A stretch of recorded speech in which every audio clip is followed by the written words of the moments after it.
சமய தர்ஷன்பா. நேற்று நம்ம 56வது பாடல் பார்த்துட்டு இருந்தோம், பக்தி பத்தி. அதுல வந்து இன்னும் கொஞ்சம் விளக்கமா சொல்றாரு அடுத்த வீடியோலயும்.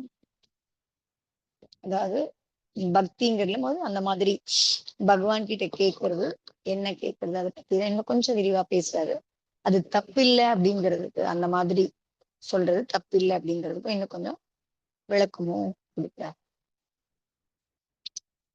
அதுல என்ன சொல்றாருன்னா, கிரகஸ்தனா இருந்தாலும் சரி, முனியா இருந்தாலும் சரி, யாரா இருந்தாலுமே பாத்தீங்க அப்படின்னு சொன்னா, இந்த மாதிரி பகவான் கிட்ட பண்ணும்பொழுது ஆச்சாரியர் கூட சொல்றாங்க, உபேட்சையை விட்டுட்டு, ஏன்னா உபேட்சானா உங்களுக்கு வந்து எந்த விதமான ஆசையெல்லாம் இல்லாம நிரபேட்சா, அபேட்சா இல்லாம, விருப்பம் இல்லாம இருக்கிறது, ராகத்வேஷம்லாம் இல்லாம இருக்கிறது.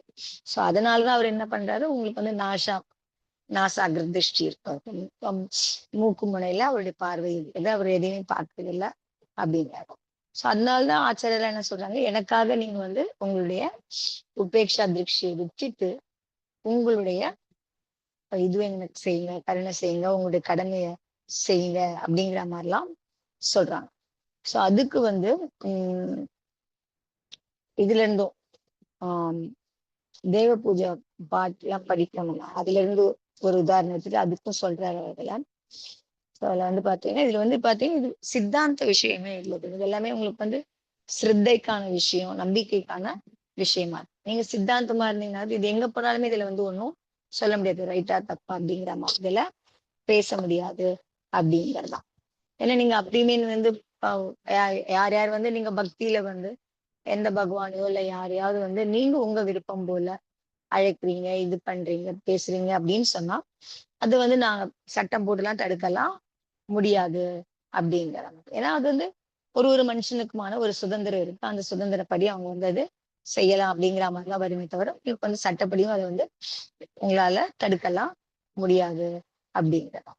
சோ நீங்க சித்தாந்த குணத்தை, சோ பகவானுடைய குணங்கள் பத்தி தெரிஞ்சுக்கிறீங்க, அவருடைய இயல்புகள் பத்தி தெரிஞ்சுக்கிறீங்க. எப்படி இருக்காரு பகவான், வீத்தராகியா இருக்காரு, எப்படி இது பண்ணாரு, அவருக்கு ஞானம் எப்படி இருக்கு, அவர் கேவல ஞானம் எப்படி இருக்காரு. சோ இதெல்லாம் வந்து அவர் வந்து ஆரம்பிக்கும் போது நீங்க பக்தி ஆரம்பிக்குது, பகவானுடைய குணங்களை யோசிச்சு நீங்க வந்து பக்தி பண்ண ஆரம்பிக்கிறீங்க. சோ ஆனா அந்த பக்தி அடுத்தடுத்த கட்டத்துக்கு போகும்போது அது என்ன நிலைய அடையுது, எந்த நிலைய அடையணும், சோ அதை வந்து நம்ம வந்து புரிஞ்சுக்கணும் அப்படிங்கிற. சோ பக்தின்னு சொன்னா சும்மா நம்ம பாட்டு போய் நின்றுட்டு கேட்கறது அப்படிங்கிற அர்த்தம் இல்லைங்க. சோ அதுக்குதான் வந்து பாத்தீங்கன்னா இதுல வரும்போது பாத்தீங்கன்னா வினய பாட்டுல வரும் உங்களுக்கு ஆக்சுவலா அந்த இது 2 வரிகளும் உங்களுக்கு அப்பி விராட் நிகாரே அப்கீஜே ஆப் சமான் அப்படிங்கிற மாதிரி வரும் உங்களுக்கு. சோ அப்படி வந்து உங்களுடைய விரத் நிகாரே, சோ விரத்னா அப்படின்னு என்ன அர்த்தம் அப்படின்னு சொன்னா உங்களுக்கு வந்து உங்களுடைய ஆஹ் இதுவை காட்டுங்க, என்ன சொல்றது, உங்களுடைய நீங்க எவ்வளவு பெரியவங்களா இருக்கீங்க, எவ்வளவு பிரபலமானவங்களா இருக்கீங்க, உங்களுடைய இது இருக்கு, நீங்க அந்த இதை காட்டுங்க அப்படிங்கிற சென்ஸும் மீனிங். ஆனா மகாராஜ் இங்க என்ன சொல்றாரு அப்படின்னு பாத்தீங்கன்னா, அதை ஒரு விதத்துல கடமை அப்படிங்கிற மாதிரி அதை நீங்க வந்து சொல்லலாம் அப்படின்னு சொல்றாரு. அப்ப நீங்க வந்து உங்க கடமைய செய்யுங்க அப்படின்னு சொல்றாரு. என்ன கடமை செய்யணும் நீங்க, கீஜி ஆபீசமா, நீங்க வந்து என்ன வந்து உங்களுக்கு சமமா ஆகணும், நீங்க தான் செய்யணும் அத அப்படின்னு வந்து கேக்குறாங்க. ஆக்சுவலா இது வந்து யார் எழுதியிருக்கிறது, பெரிய ஆச்சாரியர் கூட எழுதல, பண்டிட் தான் எழுதியிருக்காங்க. சோ அவங்க வந்து இந்த மாதிரி வந்து சொல்லும் பொழுது யாரா இருந்தாலும் பண்ணும்பொழுது உங்களுக்கு வந்து இந்த மாதிரி கேட்கறதுன்றது தப்பு இல்லை அப்படிங்கிறது அவர் வந்து இது நிறைய எக்ஸ்பிளனேஷனா கொடுத்துட்டு வரேன். சோ இதுல வந்து பாத்தீங்கன்னா நான் எப்படிப்பட்டவனா இருக்கேன், நான் உங்களை பார்த்தது இல்ல, உங்களை கேட்டது இல்ல, நீங்க என்ன சொன்னீங்கன்றது தெரியாது, எனக்கு அதை பத்தின ஞானமும் எனக்கு வந்து இல்லவே இல்லை. அப்படி இருக்கும்பொழுது நான் வந்து என்ன பண்றேன், இப்ப பூரா நான் என்ன பண்ணிட்டு இருக்கேன், பாபம் தான் பண்ணிட்டு இருக்கேன், எப்பவும் பாபம் பண்ணிட்டு இருக்கேன், எப்பவும் பாபத்துலதான் மூழ்கி இருக்கேன். ஆனா நீங்க அப்படி இல்லை, நீங்க எவ்வளவு பெரிய ஞானி, எவ்வளவு இதுவா இருக்கீங்க, செல்வாக்குள்ளவங்களா இருக்கீங்க, எவ்வளவு வலிமை உள்ளவங்களா இருக்கீங்க. அப்படி இருக்கும்போது நீங்க தான் வந்து எனக்கு வந்து அப்படி கீஜே நீங்க தான் வந்து என்ன உங்களுக்கு சமமா பண்ணணும் அப்படிங்கிற. உங்க ஞானத்துல எல்லாமே தெரியும், நான் சொல்ல வேண்டிய அவசியம் கூட இல்லை உங்களுக்கு. நான் யாரு, நான் என்ன ஆக போறேன், நான் எப்படி இருக்கேன் அப்படிங்கிறது உங்க ஞானத்திலேயே தெரிய போகுது. அப்படி தெரியும் பொழுது அப்ப நீங்க வந்து என்ன பண்ணணும், உங்க கடமை நீங்க வந்து எனக்கு செய்யணும். என்ன கடமை? என்ன வந்து உங்கள மாதிரி ஆக்கிடுங்க அப்படிங்கிறது அவருடைய இதுவா இருக்கு. அந்த இதுல வரும் வினைப்பாட்டுல வரும்போது வரும் அது. சோ இந்த பக்தி செய்யும்போது இந்த மாதிரி நீங்க எவ்வளவுக்கு எவ்வளவு நீங்க வந்து பகவான் கிட்ட மூழ்க ஆரம்பிக்கிறீங்களோ, சோ பகவான நீங்க உங்களுக்குள்ள கொண்டு வராங்க, இதயத்துல கொண்டு வந்து, சோ நீங்க பகவானோட நீங்க ஒன்ற ஆரம்பிக்கிறீங்களோ, அப்ப வந்து பாத்தீங்க அப்படின்னு சொன்னா, இந்த மாதிரி எல்லை தாண்டுதல் அப்படிங்கிறது. சோ என்ன மரியாதையோ, அந்த மரியாதைய தாண்டி இப்ப நம்ம கூட பாத்தீங்க சொன்னீங்கன்னா, நமக்குள்ள வந்து நல்ல ஒரு ரிலேஷன்ஷிப் வந்தது அப்படின்னு சொன்னா, ரொம்ப க்ளோஸ் ரிலேஷனா இருந்தது அப்படின்னு சொன்னா, நம்ம ஒரு யாரோ தெரியாதவங்க கிட்ட காட்டுற ஒரு மரியாதையோ, இல்ல அவங்க கிட்ட காட்டுற எத பேசணும், பேசக்கூடாது அப்படிங்கிற மாரி அந்த சிந்தனையோட பேசுறதோ, அதெல்லாம் இருக்காது க்ளோஸ் ரிலேஷனா இருந்தா. நம்ம மனசுல பட்டுதான் நமக்கு வந்து நம்ம கூட பிடிச்சவங்க கிட்ட, நம்மளோட க்ளோஸ்ல ரிலேஷன் கிட்ட இருக்கவங்க கிட்ட நம்ம பேசுற மாதிரி, இங்கேயும் நீங்க என்னவாயிட்டீங்கன்னா, என் கூட ரொம்ப எவ்வளவுக்கு எவ்வளவு நீங்க பக்தி பண்ணி பண்ணி பகவானோட எவ்வளவுக்கு எவ்வளவு க்ளோஸ் ஆறமோ, அப்போ வந்து இந்த மாதிரி விதிமீறல், எல்லை மீறல்லாம் இருக்கு. அதெல்லாம் வந்து தடுக்க முடியாது. அது வந்து தப்பும் இல்ல அப்படிங்கிறதுதான். எவ்வளவுக்கு எவ்வளவு உங்களுக்கும் பகவானுக்கும் நமக்கும் அந்த தூரம் குறையுதோ, சோ அவ்வளவுக்கு அவ்வளவு நம்முடைய உணர்வுகள் வந்து அவ்வளவு பொங்க ஆரம்பிக்கும் போது, அந்த உணர்வு மயமா ஆகும் பொழுது, அப்ப நம்ம சொல்றோம். நீங்க வந்து ஹிதே எல்லாருக்கும் நன்மை செய்யறவங்களா இருக்கீங்க. உங்கள சொல்றோம் நாங்க. ஹிதோசின்னு சொல்றோம். வீத்தராகி சொல்றோம். எல்லாமே சொல்றோம் நாங்க. ஞானம் இருக்குன்னு சொல்றோம். எல்லாமே உங்களுக்கு வந்து பண்ணும்போது, அப்போ உங்களுக்கு வந்து ஹிதோசின்னு அப்படி நீங்க எல்லாருக்கும் ஹிதம் செய்யணும்னு நினைக்கிறீங்க. அப்ப உங்களுக்கு இச்சை இருக்குதானே உங்களுக்கு எல்லாரும் நல்லதா இருக்கணும், நல்லது நடக்கணும் அப்படிங்கிற மாதிரி உங்களுக்கு ஒரு ஆசை, இச்சை இருக்கு உங்களுக்கு. அப்படி இருக்கும்போது எப்ப தோணும் இந்த மாதிரி உங்களுக்கும் இச்சை இருக்கு, நீங்க செய்யுங்க. உங்களுக்கு இச்சை ஒண்ணு இருக்குது அப்படின்னு சொன்னா, என்னையும் உங்களை அந்த மாதிரி ஆக்குங்க அப்படிங்கிறதெல்லாம் சொல்லணும். இதெல்லாம் எப்ப உங்களுக்கு வந்து சாத்தியமாகும் அப்படின்னு சொன்னா, பகவானுக்கும் நமக்கும் இருக்கிற தூரம் குறையும் பொழுதுதான் உங்களால வந்து இது சாத்தியமாக முடியும் அப்படிங்கிறதான். நீங்க எவ்வளவுக்கு எவ்வளவு சித்தாந்தத்துல ஸ்டபர்னா இருக்கீங்களோ, நான் இதுதான் அக்செப்ட் பண்ணிப்பேன். பகவான்கிறவரு இப்படிதான் அப்படின்னு நீங்க அந்த மாதிரி ஸ்டபர்னா இருந்தீங்கன்னா, உங்களால வந்து என்ன பண்ண முடியாது அப்படின்னு சொன்னா, பக்தி பண்ண முடியாது. ஏன்னா பக்தி பண்ண பண்ண புத்தியோட பக்தி வந்து உங்களால பண்ணவே முடியாது. உங்களுக்குள்ள வந்து என்ன ஆகும்? ஒரு தடுப்பு சுவர், இல்ல உங்களுக்கும் பகவானுக்கும் இடையில ஏதாவது ஒரு உங்க இணைச்சுக்கிறதுக்கு முடியாத மாரி ஒரு தடுப்பு உணர்வு உங்களுக்குள்ள இருக்க முடியும். ஞானம் இருந்ததுன்னு சொன்னா, ஞானத்துக்கு நீங்க அதிக வெயிட்டேஜ் குடுத்தீங்கன்னு சொன்னா, நீங்க ஞானமா புத்தி பூர்வமா திங்க் பண்றீங்க அப்படின்னு சொன்னா, உங்களால வந்து பகவானோட ஒன்ற முடியாது. பகவானோட ஒன்றணும் அப்படின்னு சொன்னா, எப்ப நீங்க புத்திய விலக்கிட்டு அந்த குணங்கள் மேல, அது மேல நீங்க ராகம் பண்ண ஆரம்பிக்கிறீங்களோ, அப்பதான் உங்களால வந்து பக்தி பண்ண முடியும். சோ அந்த பக்திய பண்ணதான் உங்களுக்கும் பகவானுக்குமான இடையில இருக்கிற அந்த தூரம் வந்து குறைய முடியும். தூரம் குறையதான் அப்பதான் பக்தியில இந்த மாதிரி சப்தங்கள்லாம் சொல்ல முடியும். பூஜ்யபாத சுவாமி சொல்றாரு, வந்து திருஷ்டி பிரசன்னாம் கருணா. பகவான் நம்மள பார்க்கவே போறது இல்ல. அப்படி இருக்கும்போது என்னுடைய திருஷ்டி நீங்க சரியா இருக்கணும்னு எப்படி நம்ம அவர்கிட்ட போய் கேட்க முடியும்? கேட்கிறார் பூஜ்யபாத சுவாமி சொல்றாரு இல்லையா? திருஷ்டி பிரசன்னாம் கருண் சாந்தி பக்தியில சொல்றாரு அவரு. அதெல்லாம் வந்து எப்ப வந்து நடக்கும் அப்படின்னு பாத்தீங்கன்னா, உங்களுக்கு பக்தி செய்யும்போதுதான் நடக்க முடியும் அப்படின்னு. சோ பகவானுடைய கிரியைகள்லாம் பாத்தீங்கன்னு சொன்னா, எதுலயுமே அவருக்கு வந்து பாத்தீங்கன்னா, ஒரு விருப்பத்தோட, ஒவ்வொரு அபேட்சாவோட எதுவுமே நடக்கிறது கிடையாது. எல்லாம் உபேட்சாயான கிரியை தான். அவர்கிட்ட வந்து இருக்கிறதுக்கே வாய்ப்பே இல்ல. அவர்கிட்ட இச்சை இல்லை. ஏன்னா லோபம் இருந்தாதான் உங்களுக்கு வந்து இச்சை இருக்க முடியும். அவருக்கு லோபமே கிடையாது அவருக்கு. இச்சை இருக்கிறதுக்கான இதுவும் இல்ல. அப்படிலாம் இருக்கும்போது, அவரு எப்படி வந்து உங்களுக்கு வந்து இந்த மாதிரி அம் அபேக்ஷாவோட உங்களுக்கு வந்து பண்ண முடியும் அப்படிங்கிற போது நீங்க பக்தி அதனாலதான் அவருடைய கிரியை கூட பாத்தீங்கன்னா உபேக்ஷா சாரித்ரம் அப்படின்னு சொல்லுவோம். சோ எந்த விதமான ராகம் துவேஷம் இல்லாம உபேக்ஷா சாரித்திரமா இருக்கு. எதையும் பாக்குறது கிடையாது. உபேக்ஷா சாரித்திரமா இருக்கிறதுனால தான் அவருடைய செயல்பாடு இருக்கிறதுனால தான் அது என்ன இருக்காது. நம்ம வீத்தராகின்னு சொல்றதும் சரி, இல்ல அவர் வந்து நாசாப்ப திருஷ்டி இருக்கிறதும் அந்த சாரித்திரம் காரணமா தான் நம்ம வந்து அத சொல்றோம் அப்படிங்கிறதாம். சோ அப்ப அது மூலியமா அவர் என்ன அடைகிறாருன்னா, அவ்வளவு சுகம் அடைஞ்சிருக்காரு. சுகமானவரா இருக்காரு அப்படிங்கிற பொழுது, அந்த உபேக்ஷா சாரித்திரத்தினால சுகமுடையவரா இருக்கும் பொழுது, அப்ப நாம வந்து என்ன சொல்றோம் அப்படின்னு சொன்னா, நீங்க அடைஞ்சிருக்கீங்கல்ல அந்த சுகம், நானும் அந்த சுகத்தை அடையணும்ல எனக்கும் கிடைக்கிறதுக்கான வழி செய்யுங்க அப்படிங்கிற மாதிரி கேட்க தோன்றது. யார்கிட்ட கேட்கிறோம்? பகவான் கிட்ட. எப்படி இருந்தா கேட்க முடியும்?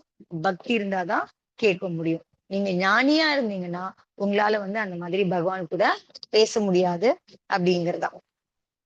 ஏன்னா உங்களுக்கு அந்த அங்க உணர்வு பூர்வம் வரணும். அந்த உணர்வு ஏன்னா எவ்வளவுக்கு எவ்வளவு புத்திசாலியா இருக்காங்களோ, எவ்வளவுக்கு எவ்வளவு ஞானியா இருக்காங்களோ, அவங்களால அந்தரங்கத்துல மனசளவுல அவங்களால உணர்வை ரொம்ப ஃபீல் எல்லாம் பண்ண முடியாது.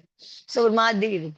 சோ எப்ப ஃபீலிங்ஸ் வர முடியும்னா ஞானத்தை விளக்கணும் அப்படின்னாதான் தெரிய. எப்ப நீங்க ஞானம் இனிஷியல் ஸ்டேஜ்ல ஆரம்ப கட்டத்துலதான் நீங்க பகவான் பத்தி தெரிஞ்சுக்கும் போதுதான் உங்களுக்கு அந்த ஞானம் பிரயோஜனமா இருக்க முடியும். சரி, நீங்க உள்ள போக போக பகவானுக்கும் உங்களுக்குமான அந்த இடைவெளியை குறைக்க முயற்சி பண்ண பண்ண அப்ப உங்களுக்கு இந்த ஞானம் தேவைப்படாது. நீங்க பகவானை பார்க்கும்போது உங்களுக்கு க்ளோஸ் ஆகும்போது நீங்க இதெல்லாம் கேட்கறதுக்கான ஒரு பாவனை வர முடியும் அப்படின்னு சொல்றாரு. அப்ப அந்த பாவனை வரும் பொழுதுதான் உங்களுக்கு நீங்க அந்த மாதிரி குணத்தடை கேட்கறீங்க. நீங்க சுகமா இருக்கீங்க, உங்களை மாதிரி குணம் வேணும், அந்த குணத்தை நான் அடையணும்லாம் எப்ப பண்ண முடியும்? எப்ப அடைய முடியும் உங்களால? நீங்க அந்த லெவலுக்கு போனீங்க அப்படின்னாதான் அதுல அடைய முடியும். அப்படிங்கிற அந்த குணவானவும் நீங்க ஆரம்பிக்கும். அதனால சொல்றாங்க அப்னா விரத் கீஜே அப் சவன் அப்படிங்கிற மாதிரி அந்த சப்தத்தை பண்றாங்க அப்படின்றாங்க. சோ அதனால சித்தாந்தத்துல ஆரம்பிக்கணும். சித்தாந்திக் ரூபத்துல உங்க பக்தியா ஆரம்பிக்கணும். அந்த அந்த ஞான வழியிலிருந்து புத்தி பூர்வமான அந்த ஸ்டேஜ்ல இருந்து மாறி எப்ப எங்க போகணும்னா அத்தியாத்மிகா. அத்தியாத்மிகனா அகத்துக்குள்ள உங்க ஆத்மாக்குள்ள நீங்க உங்க ஆத்மாவும் பகவானும் ஒண்ணுக்கு ஒண்ணு பேசுற மாதிரி நேர கான்டாக்ட் பண்ணிக்கிற மாதிரி ஒரு நல்ல அத்தியாத்ம நிலைக்கு நீங்க போனீங்க அப்படின்னாதான் நீங்க எந்த அளவுக்கு நீங்க புத்தி பூர்வமா திங்க் பண்றீங்களோ அப்போ வரைக்கும் உங்களால அந்த இடையில இருக்கிற அந்த சுகத்தை உங்களால தகர்க்கவே முடியாது. அந்த தடைங்கிற அந்த சுவரை உங்களால பகவானை ரீச் பண்றதுக்கான அந்த சுவரை உங்களால தகர்க்க முடியாது. எப்போ அத்தியாத்மிகா போறீங்களோ, சித்தாந்திக் இதுல இருந்து நீங்க அத்தியாத்மிகா போகும்போதுதான் உங்களால அதை தகர்க்க முடியும் அப்படிங்கறதா. அதனாலதான் இதுல என்ன சொல்றாங்க, திட்சா அப்படிங்கிற சப்தம் இருக்கு இல்லையா உங்களுக்கு.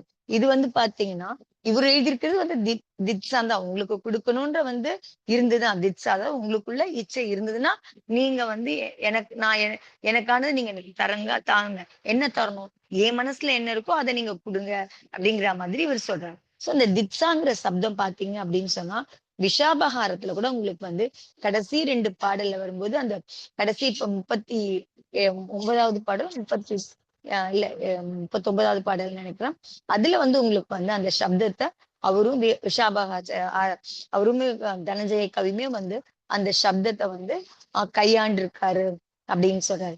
சோ அதனால உங்களுக்கு இச்சை இருந்தா அப்ப எல்லாரும் ஆக மொத்தம் என்ன சொல்றாங்க, பகவானுக்கு இச்சை இருந்துதா அப்படி இருக்கு உங்களுக்கு இருந்ததுன்னா எனக்கு இதெல்லாம் செய்யுங்க நீங்க அப்படின்னு. அப்ப இவங்க அங்க பகவானுக்கு உண்மையிலே பார்க்க போனோம்னா இச்சை இல்ல. ஆனா இவங்க மனசு இவங்க பக்தி பெருக பெருக இவங்க பகவான் கிட்ட இருந்து அடையறதுக்கான முயற்சியை பண்ணும் பொழுது சோ அப்ப பகவான் கிட்ட என்ன இருக்குதா, இந்த குணங்கள் இருக்கிறதா இவங்க பகவான் மேல அந்த குணங்களை ஏத்தி நினைக்கிறாங்க, கற்பனை பண்றாங்க அவங்க. சோ அதுலயும் பாத்தீங்கன்னா அத மாதிரி அதாஸ்தி திட்சாயதி ஓ பரோதஸ் துவயேவ சக்தாம் திஷா பக்தி புத்தி. சோ அவர் என்ன கேக்குறாருன்னா பக்தி புத்தி கொடுங்க, உங்ககிட்ட எப்பவுமே பக்தி பண்ற புத்தி எனக்கு இருக்கட்டும் அப்படின்னு சொல்லி விஷாபகாரத்துல அவர் சொல்றாரு. யார்கிட்ட சொல்றாரு? பகவான் கிட்டதான் சொல்றாரு அவரு. சோ உங்களுக்கு கொடுக்கணும்ன்ற ஆசை இருந்ததுன்னு சொன்னா நீங்க எனக்கு என்ன கொடுக்கணும் அப்படின்னு சொன்னா உங்களை உங்களை மட்டும்தான் எப்பவுமே துவயமேவ சக்தாம் திஷ பக்தி புத்தி. எல்லா சமயத்திலையும் உங்களையே பக்தி பண்ற புத்தி எனக்கு ஏற்படட்டும் அப்படின்னு சொல்றாரு. சோ அதனால மத்ததெல்லாம் கேட்கல. சோ உங்களுக்கு இது இருந்ததுன்னா நீங்க எனக்கு கொடுங்க அப்படிங்கிற மாதிரிதான். சோ அதுலயும் பாத்தீங்கன்னா 39வது பாடல். சோ இந்த ஸ்டேஜ் எப்ப வரும் அப்படின்னு சொன்னா பக்தி பண்ணி பண்ணி பண்ணி ஒரு உன்னத நிலை அடைவது, பக்தியினுடைய உச்சத்தை அடையும் பொழுதுதான் உங்களுக்கு இந்த மாதிரி பாவனை பண்ண முடியும், உங்களால இந்த மாதிரி கேட்க முடியும் அப்படின்னு சொல்றாரு. இங்க பாத்தீங்க அப்படின்னு சொன்னா துவைத்த நிலையில இருந்து அத்வைத்த நிலைக்கு நீங்க அடையும் போதுதான். சோ ஆரம்ப கட்டத்துல துவைத்த நிலையில இருக்கீங்க, 2 இதுவா இருக்கீங்க. சோ நீங்க வேற, பகவான் வேற இருக்கீங்க. சோ அந்த ரெக்டைன்ல இருக்கு. அதுல இருந்து ஒன்றாகி உங்களுக்கு அந்த டிஸ்டன்ஸ் வந்து குறைய குறைய பகவானுக்கும் பக்தி பண்றவங்களுக்குமான அந்த டிஸ்டன்ஸ் குறைய குறைய உங்களுக்கு வந்து அது வந்து அத்வைதமா துவைதம் இல்லாம ஏக்கமா ஆகும்போதுதான் இந்த மாதிரி பக்தி புத்தி வர முடியும். இந்த மாதிரி புத்தி, இந்த மாதிரி பாவனை வந்து வர முடியும் அப்படிங்கிறாரு. அதனால நீங்க சித்தாந்தத்துல ஆரம்பிக்கும் போது கண்டிப்பா சித்தாந்தம்னா நீங்க படிச்சீங்கன்னா அது ஆகமம் படிச்சு பகவான் எப்படி இருக்காரு, பகவான் குணம் என்ன இருக்கு, எப்படி சாதனை பண்ணாரு, என்ன சாதிச்சிருக்காரு, அதெல்லாம் நீங்க சித்தாந்தத்துல இருந்து தான் தெரிஞ்சுப்பீங்க. அதை தெரிஞ்சுக்கிட்டு அது மூலியமா நீங்க ஆரம்பிச்சீங்க அப்படின்னு சொன்னா கூட அதுக்கப்புறம் உள்ள மூழ்க மூழ்குதான் அப்ப உங்களுக்கு வந்து பகவானுடைய சேத்தனா தெரிஞ்சதுக்கு அப்புறம், பகவானுடைய குணம் தெரிஞ்சதுக்கு அப்புறம், பகவான் எவ்வளவு நிர்மலமா இருக்கிறாரு, அவருடைய குணப்பரியாயம் என்ன அப்படிங்கறதெல்லாம் நீங்க முதல்ல வந்து தெரிஞ்சுக்கிறீங்க. எல்லாம் தெரிஞ்சதுக்கு அப்புறமா தான் இந்த நிலைக்கு பக்தியுடைய உட்கிருஷ்ட நிலைக்கு வரும்போது, உச்சகட்ட நிலைக்கு வரும்போதுதான் இந்த மாதிரி பேச முடியும் அப்படின்னு சொல்றாரு. அதனாலதான் அவர் என்ன சொல்றாரு, பகவான பரமதாத்தா அப்படின்னு சொல்றாரு. மகாராஜ் எழுதும்போது சொல்றாரு, உங்களை மாதிரி பரமதாத்தா வேற யாரும் இல்லை. சோ ஒரு தாத்தாவை மட்டும் பரமதாத்தான்னு சொல்லல, கேட்கிறவங்களையும் யாச்சகனை கூட என்ன சொல்றாரு, பரம யாச்சகன் அப்படின்னு சொல்ற. என்ன மாதிரி யாச்சகனும் இல்ல, உங்களை மாதிரி தாத்தாவும் இல்ல அப்படிங்கறதான் சொல்றாரு. ஏன்னா அவர் வந்து அந்த பரமங்கிற அந்த சப்தம் பார்த்தோம் அப்படின்னு சொன்னா அதுக்கு ஒரு சிறப்பு வந்து எப்படி வந்து பார்த்தோம் அப்படின்னு சொன்னா, சாதாரணமா சொன்னா எல்லாருக்கும் ஔதாரிக சரீரம் தான் இருக்குன்னு அதே பரம அரகந்த பகவானுக்கு வரும்போது பரம ஔதாரிக சரீரம் சொல்றேன். சோ ஒரு சிறப்பு பொருந்தியதா ஆயிடு. அதே மாதிரிதான் தாத்தாவிலையும் பாத்தீங்கன்னா பரம தாத்தாவாகட்டும், அதே மாதிரி வந்து நான் வந்து எப்படிப்பட்டவன், நானும் பரம யாச்சகன், நானும் சாதாரணப்பட்ட யாச்சகன் கிடையாது. நான் வந்து உங்ககிட்ட எல்லாம் வந்து சும்மா சின்ன சின்ன அல்ப விஷயத்தெல்லாம் கேட்கிற ஆள்லாம் கிடையாது. அதுக்கெல்லாம் நான் வந்து உங்ககிட்ட வரல. நான் என்ன கேட்க போறேன், நான் வந்து பிச்சை எடுக்கல, நான் யாச்சகம் பண்றேன். யாச்சகம் வேற, பிச்சை வேற.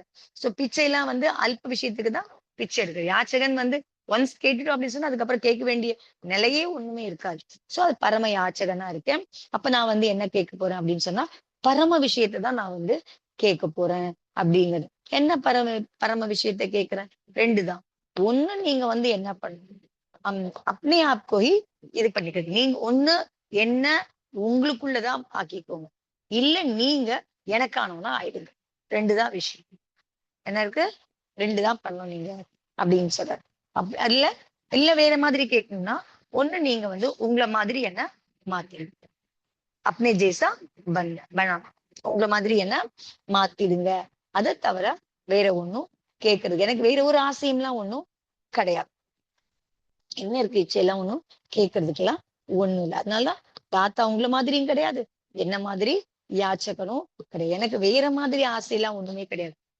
ஒரே ஒரு ஆசைதான், தும்போ ஒண்ணு உங்களுடனா ஆக்கிக்கோங்க. அத பாடலே தும்கோ யா வண்ணா தும்சா, ரெண்டு விஷயம் தான். ஒண்ணு உங்களுடையவனா என்ன ஆக்கிக்கோங்க, இல்ல உங்களை மாதிரி என்ன ஆக்கிடுங்க. இதை தவிர வேற எந்த ஆசையும் எனக்கு இல்ல அப்படிங்கறத அந்த பாடல்ல சொல்ல வர்றது. சோ அந்த மாதிரி பாவனை வந்து நம்ம வந்து பண்ணோம் அப்படிங்கறதுதான். சோ அந்த பாவனை எப்ப வரும் அப்படின்னு சொன்னா, உங்களுக்கு வந்து எந்த அளவுக்கு அந்த பக்திக்குள்ள நீங்க போறீங்களோ, உள்ளுக்குள்ள பகவான் கிட்ட எவ்வளவு க்ளோஸா போக முடியுதோ அப்பதான் இந்த மாதிரி பாவனை எல்லாம் வர முடியும் அப்படிங்கிறாரு. ஏன்னா இந்த பகவானுடைய பக்தி வந்து எங்க கொண்டு போய் நிறுத்துதுன்னு சொன்னா ஒரு தியான நிலைக்கு உங்களை கொண்டு போகணும். சோ அதுதான் வந்து உச்சக்கட்ட இதுவா இருக்கும். அந்த தியான நிலைக்கு போகும்போதுதான் அப்ப என்னவா இருக்கீங்க, இது வரைக்கும் நீங்க பகவான் கிட்ட தனியா பேசுறீங்க, அப்ப நீங்க வேற இருக்கீங்க, பகவான் வேற இருக்காரு. சோ ரெண்டு நிலை, இரட்டை நிலை இருக்கு. ஆனா பண்ணி பண்ணி பண்ணி அங்க பகவான் இருக்கிறதே இதுவாயிட்டு அப்ப வந்து எனக்குள்ள அந்த பகவானை கொண்டு வந்துடும். அதான் சொல்லிட்டாரு, ஒண்ணு உங்களுடன் ஆக்கிக்கோங்க, இல்லைன்னா உங்களை மாதிரி என்ன ஆக்கிடுங்க. அப்ப அவருக்குள்ள நம்ம போயிட்டோம், இல்ல எனக்குள்ள அவர் வந்துட்டாரு அப்படிங்கிற போது அப்ப அந்த ரெட்டை நிலை இல்லாம நான் மூழ்க ஆரம்பிக்கிறேன், பகவானுக்குள்ள மூழ்க ஆரம்பிக்கிறேன் நான். சோ அப்படி வரும்பொழுதுதான் உங்களுக்கு என்ன அடைய முடியும், உங்களால மோட்சத்தை உங்களுக்கு அடைய முடியும் அப்படிங்கறதா. சோ அப்பதான் வந்து உங்களுக்கு வந்து அந்த மாதிரி எல்லாம் கேட்க முடியும், அந்த பாவனையும் வர முடியும் அப்படிங்கறதா. சோ அந்த மாதிரி ஒரு இல்லாதது ஆக்சுவலா பகவான் கொடுக்கறது இல்லைன்னு தெரியும், அவர் வீத்தராகின்னு தெரியும், அவருக்கு இச்சை இல்லைங்கிறது தெரிஞ்சது அப்படின்னா கூட நம்ம என்ன பண்றோம், அந்த இச்சை இருக்கிறதா நாம வந்து ஒரு கற்பனையில அவர் மேல ஏத்துறோம், அந்த விஷயத்த அவர் மேல சொல்றோம், நீங்க இச்சை இருந்தா எனக்கு கொடுங்க அப்படிங்கிற மாதிரி பேசுறோம். அந்த இது மேல ஏத்தி நம்ம சொல்றோம் நம்ம. எதுக்காக? பக்தி பண்றதுக்காக தான் நம்ம வந்து அந்த மாதிரி பண்ணணும் அப்படின்னு தான். அதான் அவர் சொல்றாரு. ரொம்பவுமே வந்து பார்த்தீங்கன்னா, உங்களுக்கு ஞானியா இருக்கவங்களுக்கு, நெறைய மெத்த படிச்சவங்களுக்கு, நெறைய சித்தாந்தத்த அலசி ஆராய்ஞ்சு நெறைய படிச்சாங்கன்னு சொன்னா, அவங்களுக்கு வந்து அந்த பக்தி செய்ய முடியாம போயிடுது. அந்த அனுபவம் அவங்களுக்கு கிடைக்க முடியாம போயிடுது. அவங்க என்ன சொல்றாங்க, இந்த மாதிரி கேட்கறதெல்லாம் வந்து ஜைன சித்தாந்தத்துக்கு விரோதமானதுன்னு சொல்லி சொல்லி அவங்க வந்து அந்த பக்தியில மூழ்கவே முடியாம போயிடுது. ஆனா, நீங்க பக்தியில மூழ்காம, உங்களால வந்து உங்களுக்குள்ள போக முடியாது. உங்களுக்குள்ள போக முடியாம, உங்களால வந்து மோட்சமும் போக முடியாது. சோ பக்திங்கிறது வந்து வெறும் கேட்கறது அப்படிங்கிறது இல்ல அங்க. சோ நீங்க சித்தாந்தம் படிச்சுட்டு நீங்க வெளியில இருந்து ஆரம்பிச்சீங்க அப்படின்னா கூட, இனிஷியல் ஸ்டேஜ்ல அத வந்து நீங்க பிரிச்சு பார்த்து ஆரம்பிச்சீங்கன்னா கூட, உள்ளுக்குள்ள போக போக போக நீங்க அந்த ஒரு விஷயம் தான். ஒண்ணு உங்களுடையவங்கள ஆக்கிக்கோங்க, இல்ல உங்கள மாதிரி ஆக்குங்க. சோ அந்த நிலை வரைக்கும் நீங்க அந்த பக்தியில உள்ள போகும்போது தான், அந்த நிலைய நம்மளும் அடைய முடியும் அப்படிங்கிறது தான். அதனால அத வந்து புரிஞ்சுக்கணும். படிக்கிறவங்க, ஞானம் இருக்கவங்க, அத வந்து புரிஞ்சுக்கணும். அதுல வந்து நம்ம வந்து அ பண்றதுக்கான முயற்சியும் பண்ணணும் அப்படிங்கிறத நம்ம வந்து தெரிஞ்சுக்கணும். ஏன்னா அது வந்து அந்திம க்ஷணம் உங்களுக்கு. அ அந்த பகவான் நிலை அடையறதுக்கான அந்த ஒன்றல் நிலை எப்ப வரும் அப்படின்னு சொன்னா, பக்தி பண்ணி பண்ணி தான் அந்த ஒன்றிய நிலை நமக்கு வர முடியும் அப்படிங்கிறது தான்.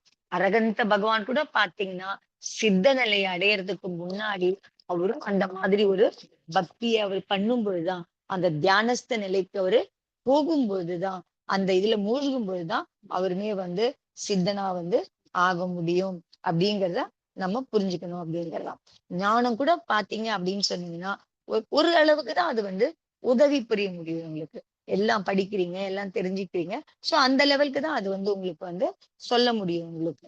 ஆனா, அந்த அதுக்கு பகவானுக்கும் நமக்கும் இடையில் இருக்கிற அந்த சுவர், அந்த ஞானங்கிற இது மூலியமா நம்மளால பகவானோட ஒன்ற முடியாம நம்ம தடுக்கப்படுறோம் இல்லையா? அந்த அ புத்தி இருக்கு இல்லையா? அந்த அந்த பிளாக் இருக்கு இல்லையா? நம்ம மூளைக்குள்ள, நம்ம மனசுக்குள்ள அத தகர்க்கணும் அப்படின்னு சொன்னா, ஞானத்த விட்டுட்டு நீங்க அத்தியாத்ம நிலைக்கு நீங்க மாறுனீங்கன்னா தான், உள்ளுக்குள்ள போகும்போது தான் உங்களால அத வந்து பண்ண முடியும் அப்படிங்கிறதாம். அப்பதான் அந்த தடைய உங்களால தகர்க்க முடியும் அப்படிங்க. சோ பகவான் கூட பார்த்தீங்கன்னா, அ பக தீர்த்தங்கர பகவான் இருக்கையில, அரகந்த பகவான் கூட அந்த சுவர தகர்க்கும் பொழுதுதான் அவங்க வந்து அந்த சித்த நிலையும் அவங்களால வந்து அடைய முடியுது அப்படிங்கிறதாம். சோ ஆரம்பிக்கும்போது சித்தாந்த விசாரதாராவோட ஆரம்பிக்கணும். அந்தரங்கத்துல உள்ள போக போக அந்த ஒன்றிய வடிவமா ஆகும்போது, அத்தியாத்ம நிலையில பண்ணும்போதுதான் உங்களால அந்த உச்சகட்ட நிலைய அது தியான அவஸ்தையில தான் அந்த பக்தியோட உச்சகட்டம் எதுன்னு பார்த்தீங்கன்னா, தியான அவஸ்தை. அப்பதான் உங்களால வந்து பகவான் மாதிரி உங்களாலயும் ஆக முடியும் அப்படிங்கிறதாம். அதனால நம்ம வந்து பக்திங்கிறது சொன்னா நம்ம என்ன நினைச்சுக்கிறோம்? வெறும் பூஜை பண்றது, கோயிலுக்கு போயிட்டு வர்றது, இது பக்திங்க. ஆனா உண்மையிலேயே பக்திங்கிறது அத்தியாத்ம நிலைக்கு போறதுக்கான ஒரு சாதனம் அது ஆக்சுவலா. சோ அந்த மாதிரி இருக்கணும் நம்மளுடைய பக்திங்கிறது. நம்மள வந்து அந்த நிலைக்கு கொண்டு போறதுக்கா, பகவான் நிலைக்கு நம்மள கொண்டு போறதுக்கான ஒரு சாதனமா எது இருக்குன்னு பார்த்தோம்னா, பக்தி தான் உங்களுக்கு வந்து இருக்கு அப்படிங்கிறது தான். அத வந்து நமக்கு வந்து தெரிஞ்சுக்கணும். ஜெனரலா கூட பார்த்தீங்க அப்படின்னு சொன்னா, உங்களுக்கு வந்து ஒரு 2 பேருக்கு நடுவுல ஒரு சண்டை வந்ததுன்னு வச்சுக்கோங்களேன். நான் வந்து என் ஸ்டாண்ட வந்து விட்டு குடுக்க மாட்டேன். என்னுடைய ஸ்டாண்ட் இதுதான் அப்படின்னப்போ, அது மாரி எதிராளியும் வந்து அவன் ஸ்டாண்ட விட்டு குடுக்க மாட்டேன் அப்படின்னு சொன்னான் அப்படின்னு சொன்னா, சோ அங்க என்ன ஆகும்? அந்த அந்த பிரச்சனைக்கான அ எனக்கு தீர்வு வந்து கிடைக்கவே கிடைக்காது உங்களுக்கு. ஆனா, எப்ப வந்து யாராவது ஒருத்தராவது எப்படியோ போது அவ்வளவுதான். போனா போயிட்டு போகுது விட்டுட்டு போ அத மறந்துடலாம் அப்படிங்கிற மாதிரி யாராவது அந்த புத்தியில இருந்து விலகி இட்ஸ் ஓகே எல்லாம் மறந்துடலாம் அப்படிங்கிற மாரி யார் வந்து விட்டு கொடுக்க தயாராகளோ அப்பதான் உங்களால அங்க வந்து அந்த பிரச்சனைய தீர்த்துக்க முடியும். அதே மாதிரிதான் உங்களுக்கும் பகவானுக்கும் இடையில இருக்கிற அந்த சுவர் இருக்கு. அந்த சுவரை தகர்க்கணும் அப்படின்னு சொன்னா நான் என் ஸ்டாண்ட்லயே தான் நிப்பேன் நானு. எனக்கு வந்து பகவான் வந்து இந்த மாதிரிதான் இருக்கு, சித்தாந்தத்துல இப்படிதான் இருக்கு, பகவானை யாச்சகம் பண்ணக்கூடாது பண்ண முடியாதுன்னா உங்களால அந்த என்ன பண்ண முடியாது, அந்த சுவர உங்களால வந்து தகர்க்க முடியாது. நீங்க சுவர தகர்க்காம உங்களால பகவான் ஆக முடியாது. சுவர தகர்த்துக்கணும் அப்படின்னு சொன்னா, நீங்க வந்து இந்த மாதிரி இந்த ஸ்டாண்ட்ல தான் நிப்பேன் அப்படிங்கிற மாரி அடமென்ட்டா இல்லாம, நீங்க அத்தியாத்ம இதுக்கு மாறணும். இட்ஸ் ஓகே அதெல்லாம் விடுங்க. இதெல்லாம் போட்டும், இதெல்லாம் போட்டும், இதெல்லாம் போட்டும், இதெல்லாம் ஒண்ணும் பெரிய விஷயம் இல்ல. அப்படிங்க நீங்க எப்போ வந்து இதெல்லாம் நீங்க விடுபட ஆரம்பிக்கிறீங்களோ அப்பதான் உங்களால வந்து அந்த சுகரை உடைக்க முடியும், பகவான் நிலைக்கும் போக முடியும் அப்படிங்கிறதா. சோ அத வந்து நல்ல ஞாபகத்துல வச்சுக்கணும் அப்படிங்கிறதுதான். சோ அதனால வந்து கொஞ்சம் நமக்கு வந்து இருக்கிற ஞானமே வந்து கொஞ்சம் ஞானம் தான் இருக்கு அப்படின்னா கூட, அந்த ஞானம் காரணமா, அந்த கர்வம் காரணமா, இப்படிதான் இருக்குன்ட்டு அதுல ஸ்டபர்னா இருந்தோம்னு சொன்னா, நம்மளால வந்து பக்தி செய்ய முடியாது. இப்படி பண்ணலாமா? அது எப்படி சரியா இருக்கும்? பகவான் இப்படி சொல்லியிருக்காரு, இதெல்லாம் பண்ணக்கூடாதுன்னு சொல்லியிருக்காரு. நான் எப்படி பண்ணுவேன்? அப்படிங்கிற மாதிரி கொஸ்டின் பண்ணிட்டே இருந்தோம்னு சொன்னா, பகவான் நிலை கண்டிப்பா அடையவே முடியாது.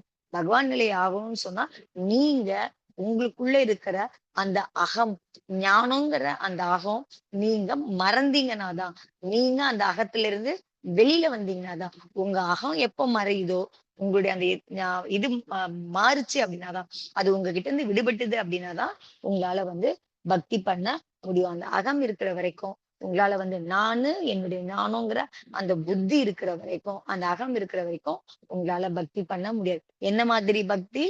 பகவான் மாரி ஆறதுக்கான அந்த தியானஸ்த பக்திய அடைய முடியாது அப்படிங்கிறலாம். அப்போ வந்து நம்ம என்ன பண்றோம்? வெளிய இருந்து நம்ம லெவல் இருக்கு. இப்ப அது எப்போ குற்றம் சொல்றோம் நம்ம? சோ இந்த மாதிரிலாம் கிடையாது. இந்த மாதிரி சொல்லக்கூடாது. சித்தாந்தத்துல இது சொல்லல அப்படின்னு. நீ யார் மூழ்கி இருக்காங்களோ, அவங்க உங்களோட வேற லெவல்ல இருக்காங்க. அவங்க சொல்றாங்க, நான் மூழ்கி இருக்கிறேன். நான் பக்தி பண்றேன். சோ அப்ப சொல்றாங்க அவங்க. சோ இப்ப நம்ம என்ன சொல்றோம்? நமக்கு பக்தி பண்ண தெரியல. நமக்கு மூழ்க முடியும். சோ என்னுடைய லெவல் வேற. சம்பந்தப்பட்டவங்க யார் செஞ்சுட்டு இருக்காங்களோ, அவங்க லெவல் வேற. ஆனா நான் எங்க இருந்து நான் பார்த்து என்ன சொல்றேன்? அது தப்புன்னு நான் வந்து சொல்லிட்டு இருக்கேன். இப்படிதான் வந்து நெறைய பேர் வந்து வெளியில வந்து சொல்லிட்டு இருக்காங்க. அது சித்தாந்தத்துக்கு எதிரானது. அது பக்தி பண்ண வேண்டியதில்ல. இத பண்ண வேண்டியதில்ல. அத பண்ண வேண்டியதில்ல. பகவான் கிட்ட கேட்க வேண்டியதில்ல. சொல்ல வேண்டியதில்ல. பேச வேண்டியதில்ல. அப்படிங்கிற மாதிரிலாம் சொல்றாங்க. அது வந்து சரி கிடையாது. ஏன்னா அது என்ன நாம இருக்கிற லெவல்ல இருந்து பார்க்கும்போது, நம்மளால வந்து அதனுடைய உண்மையான நிலை என்னவோ, அத வந்து நம்மளால அறிய முடியாம இருக்கு. எப்படின்னு பார்த்தோம்னா, நாம பூமியில நிக்கிறோம். வானத்துல வந்து ஒரு கழுகு பறக்குது. இல்ல வந்து உங்களுக்கு வந்து வேற ஏதோ ஒரு பெரிய பறவை பறந்துட்டு இருக்கு அப்படின்னா கூட, நமக்கு இங்க இருந்து பார்க்கும்போது என்ன தெரியுது நமக்கு? நம்ம என்ன சொல்றோம்? மக்கீசா ஜெய்ஸா அது பறக்குது அப்படின்னு சொல்றோம். ஒரு மாதிரி பறக்குதுன்னு சொல்றோம். உண்மையிலே அந்த எவ்வளவு பெரிய பறவையா இருந்தாலுமே, நீங்க இங்க பூமியில இருந்து பார்க்கும்போது, அது கண்டிப்பா எப்படி தெரியும்? சின்னதா தான் தெரியும். அது முழு வடிவம் என்னவோ, அதனுடைய ஃபுல் வியூ என்னவோ, அது கண்டிப்பா நீங்க இங்க இருந்து பார்க்கும்போது தெரிய போறதில்ல உங்களுக்கு. அதே மாதிரி தான் உங்களுக்கு வந்து இதே மாதிரி பக்தி பண்றது கூட பார்த்தீங்க அப்படின்னு சொன்னா, நீங்க கீழ் லெவல்ல இருக்கீங்க.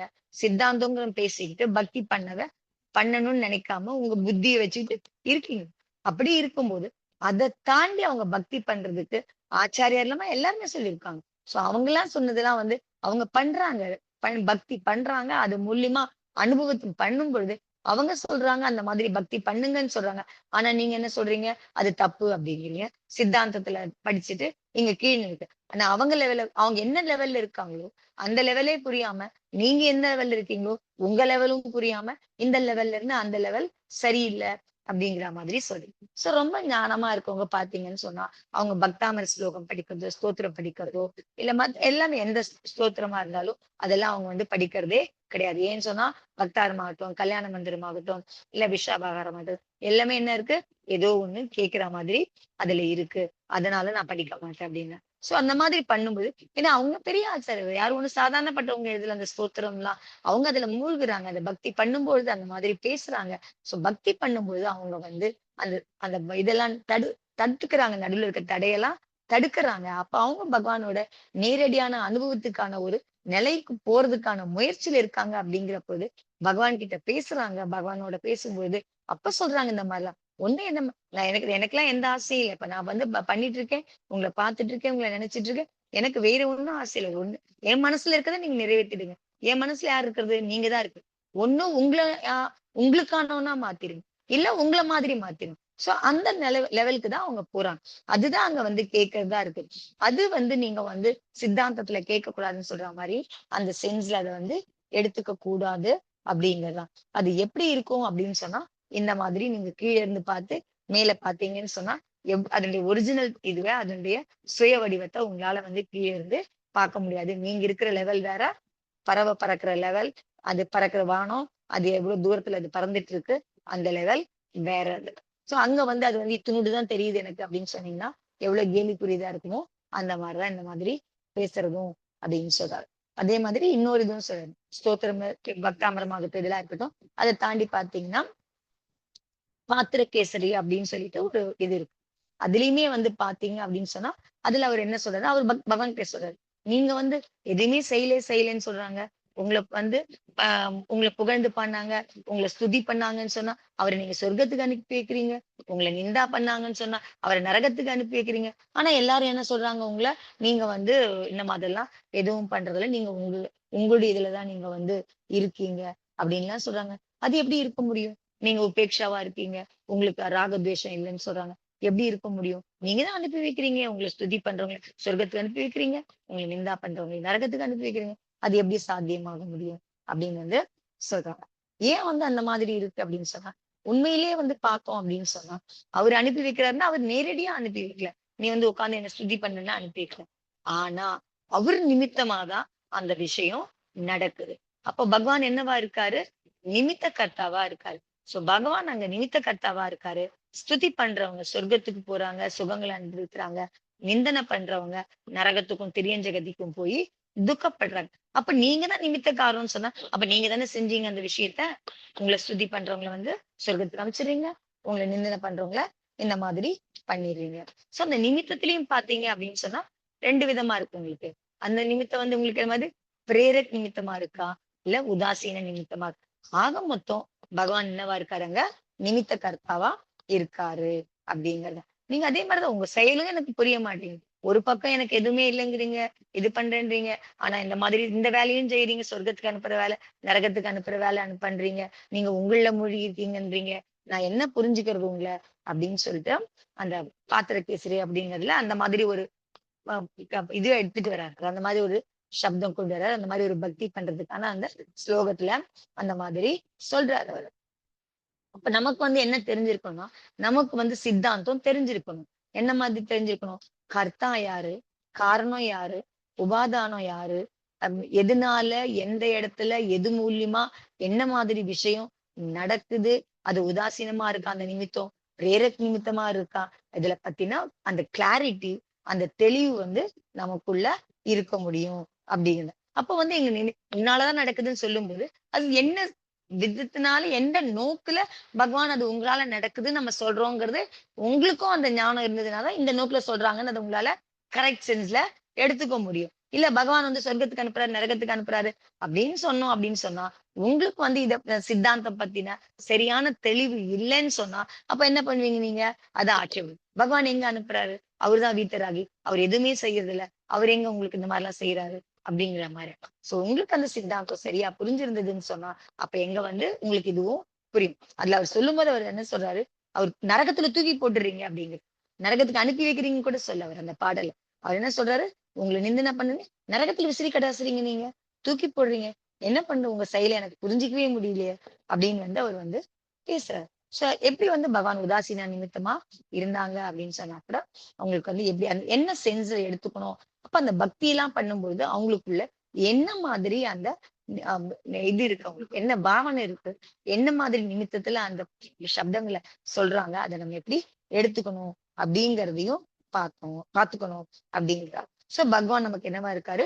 நிமித்த கர்த்தாவா இருக்காரு அப்படிங்கிறத புரிஞ்சுக்கணும். சோ அப்ப நிமித்த கர்த்தாவா இருக்கும்போது, அப்ப நமக்கு அது வந்து சொல்லும்போது நம்மளால வந்து அ தவறுன்னு அது வந்து ஆகாது அப்படிங்கிறது. சோ இதுலயுமே வந்து பாத்தீங்கன்னா, புராணங்கள் கூட வந்து பாத்தீங்க அப்படின்னு சொன்னா, ஒரு ஒரு நம்ம கதையெல்லாம் படிக்கிறோம். ஒரு பெண் வந்து ஒரு முனிவர வந்து பாத்தீங்கன்னா, நிந்தனை பண்றாங்க. அவருடைய இது வந்து தன்னுடைய அழகு மேல இருந்த அபிமானம் காரணமா முனிய வந்து நிந்தனை பண்றாங்க. சோ முனிய நிந்தனை பண்ணும்பொழுது, அவங்களுக்கு வந்து பாத்தீங்கன்னா, ரொம்ப நாள் கூட இல்ல. ஒரு 8, 10 நாள்லயே பாத்தீங்கன்னா, அவங்களுக்கு வந்து ஒரு நோய் வந்துரும். குஷ்டரோகம் மாதிரி அவங்களுக்கு உடம்புலலாம் நோய் வந்துருது அவங்களுக்கு. அப்போ வந்து இத நீங்க என்னன்னு சொல்வீங்க இத? நீங்க கருமம்ன்னு சொல்வீங்க. ஆனா அதுக்கு காரணமா இருந்தது எந்த விஷயம்?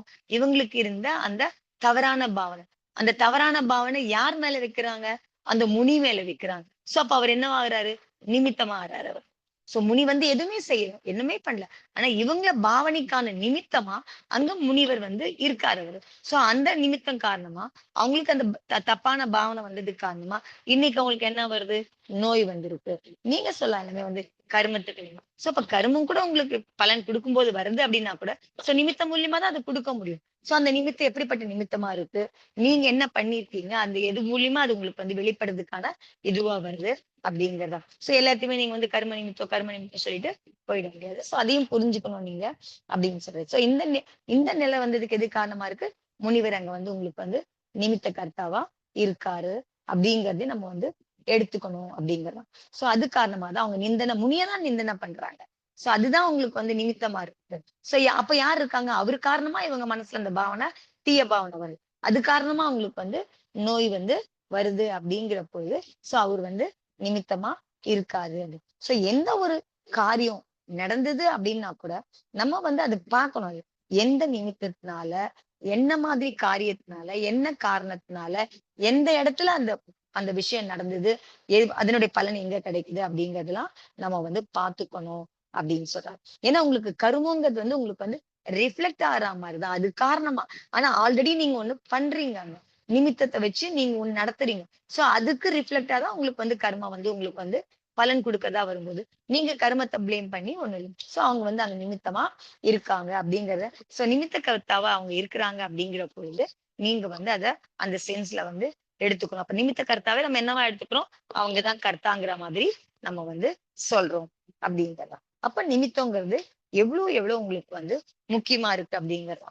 சோ அதே மாதிரி அந்த நிமித்தமும் எப்படி இருக்கு பாருங்க. அந்த நிமித்தத்தோட சக்தியும் நீங்க வந்து எந்த இடத்துல நீங்க உங்க காரியத்தை செயலாற்றுறதுக்கு இல்ல உங்க பாவனை எந்த இடத்துல வைக்கிறீங்க, அதை ஒட்டிதான் நீங்க எது மேல வைக்கிறீங்களோ அதனுடைய சக்தி எப்படி இருக்கோ அதை ஒட்டிதான் உங்களுக்கு வந்து எதிர்பலனும் உங்களுக்கு இருக்க முடியும். ஒரு பந்து இருக்கு, நீங்க பந்த வந்து ஒரு செவத்துல அடிச்சீங்கன்னு வச்சுக்கோங்க, அந்த பந்து என்ன ஆகும், திரும்பி வரும்.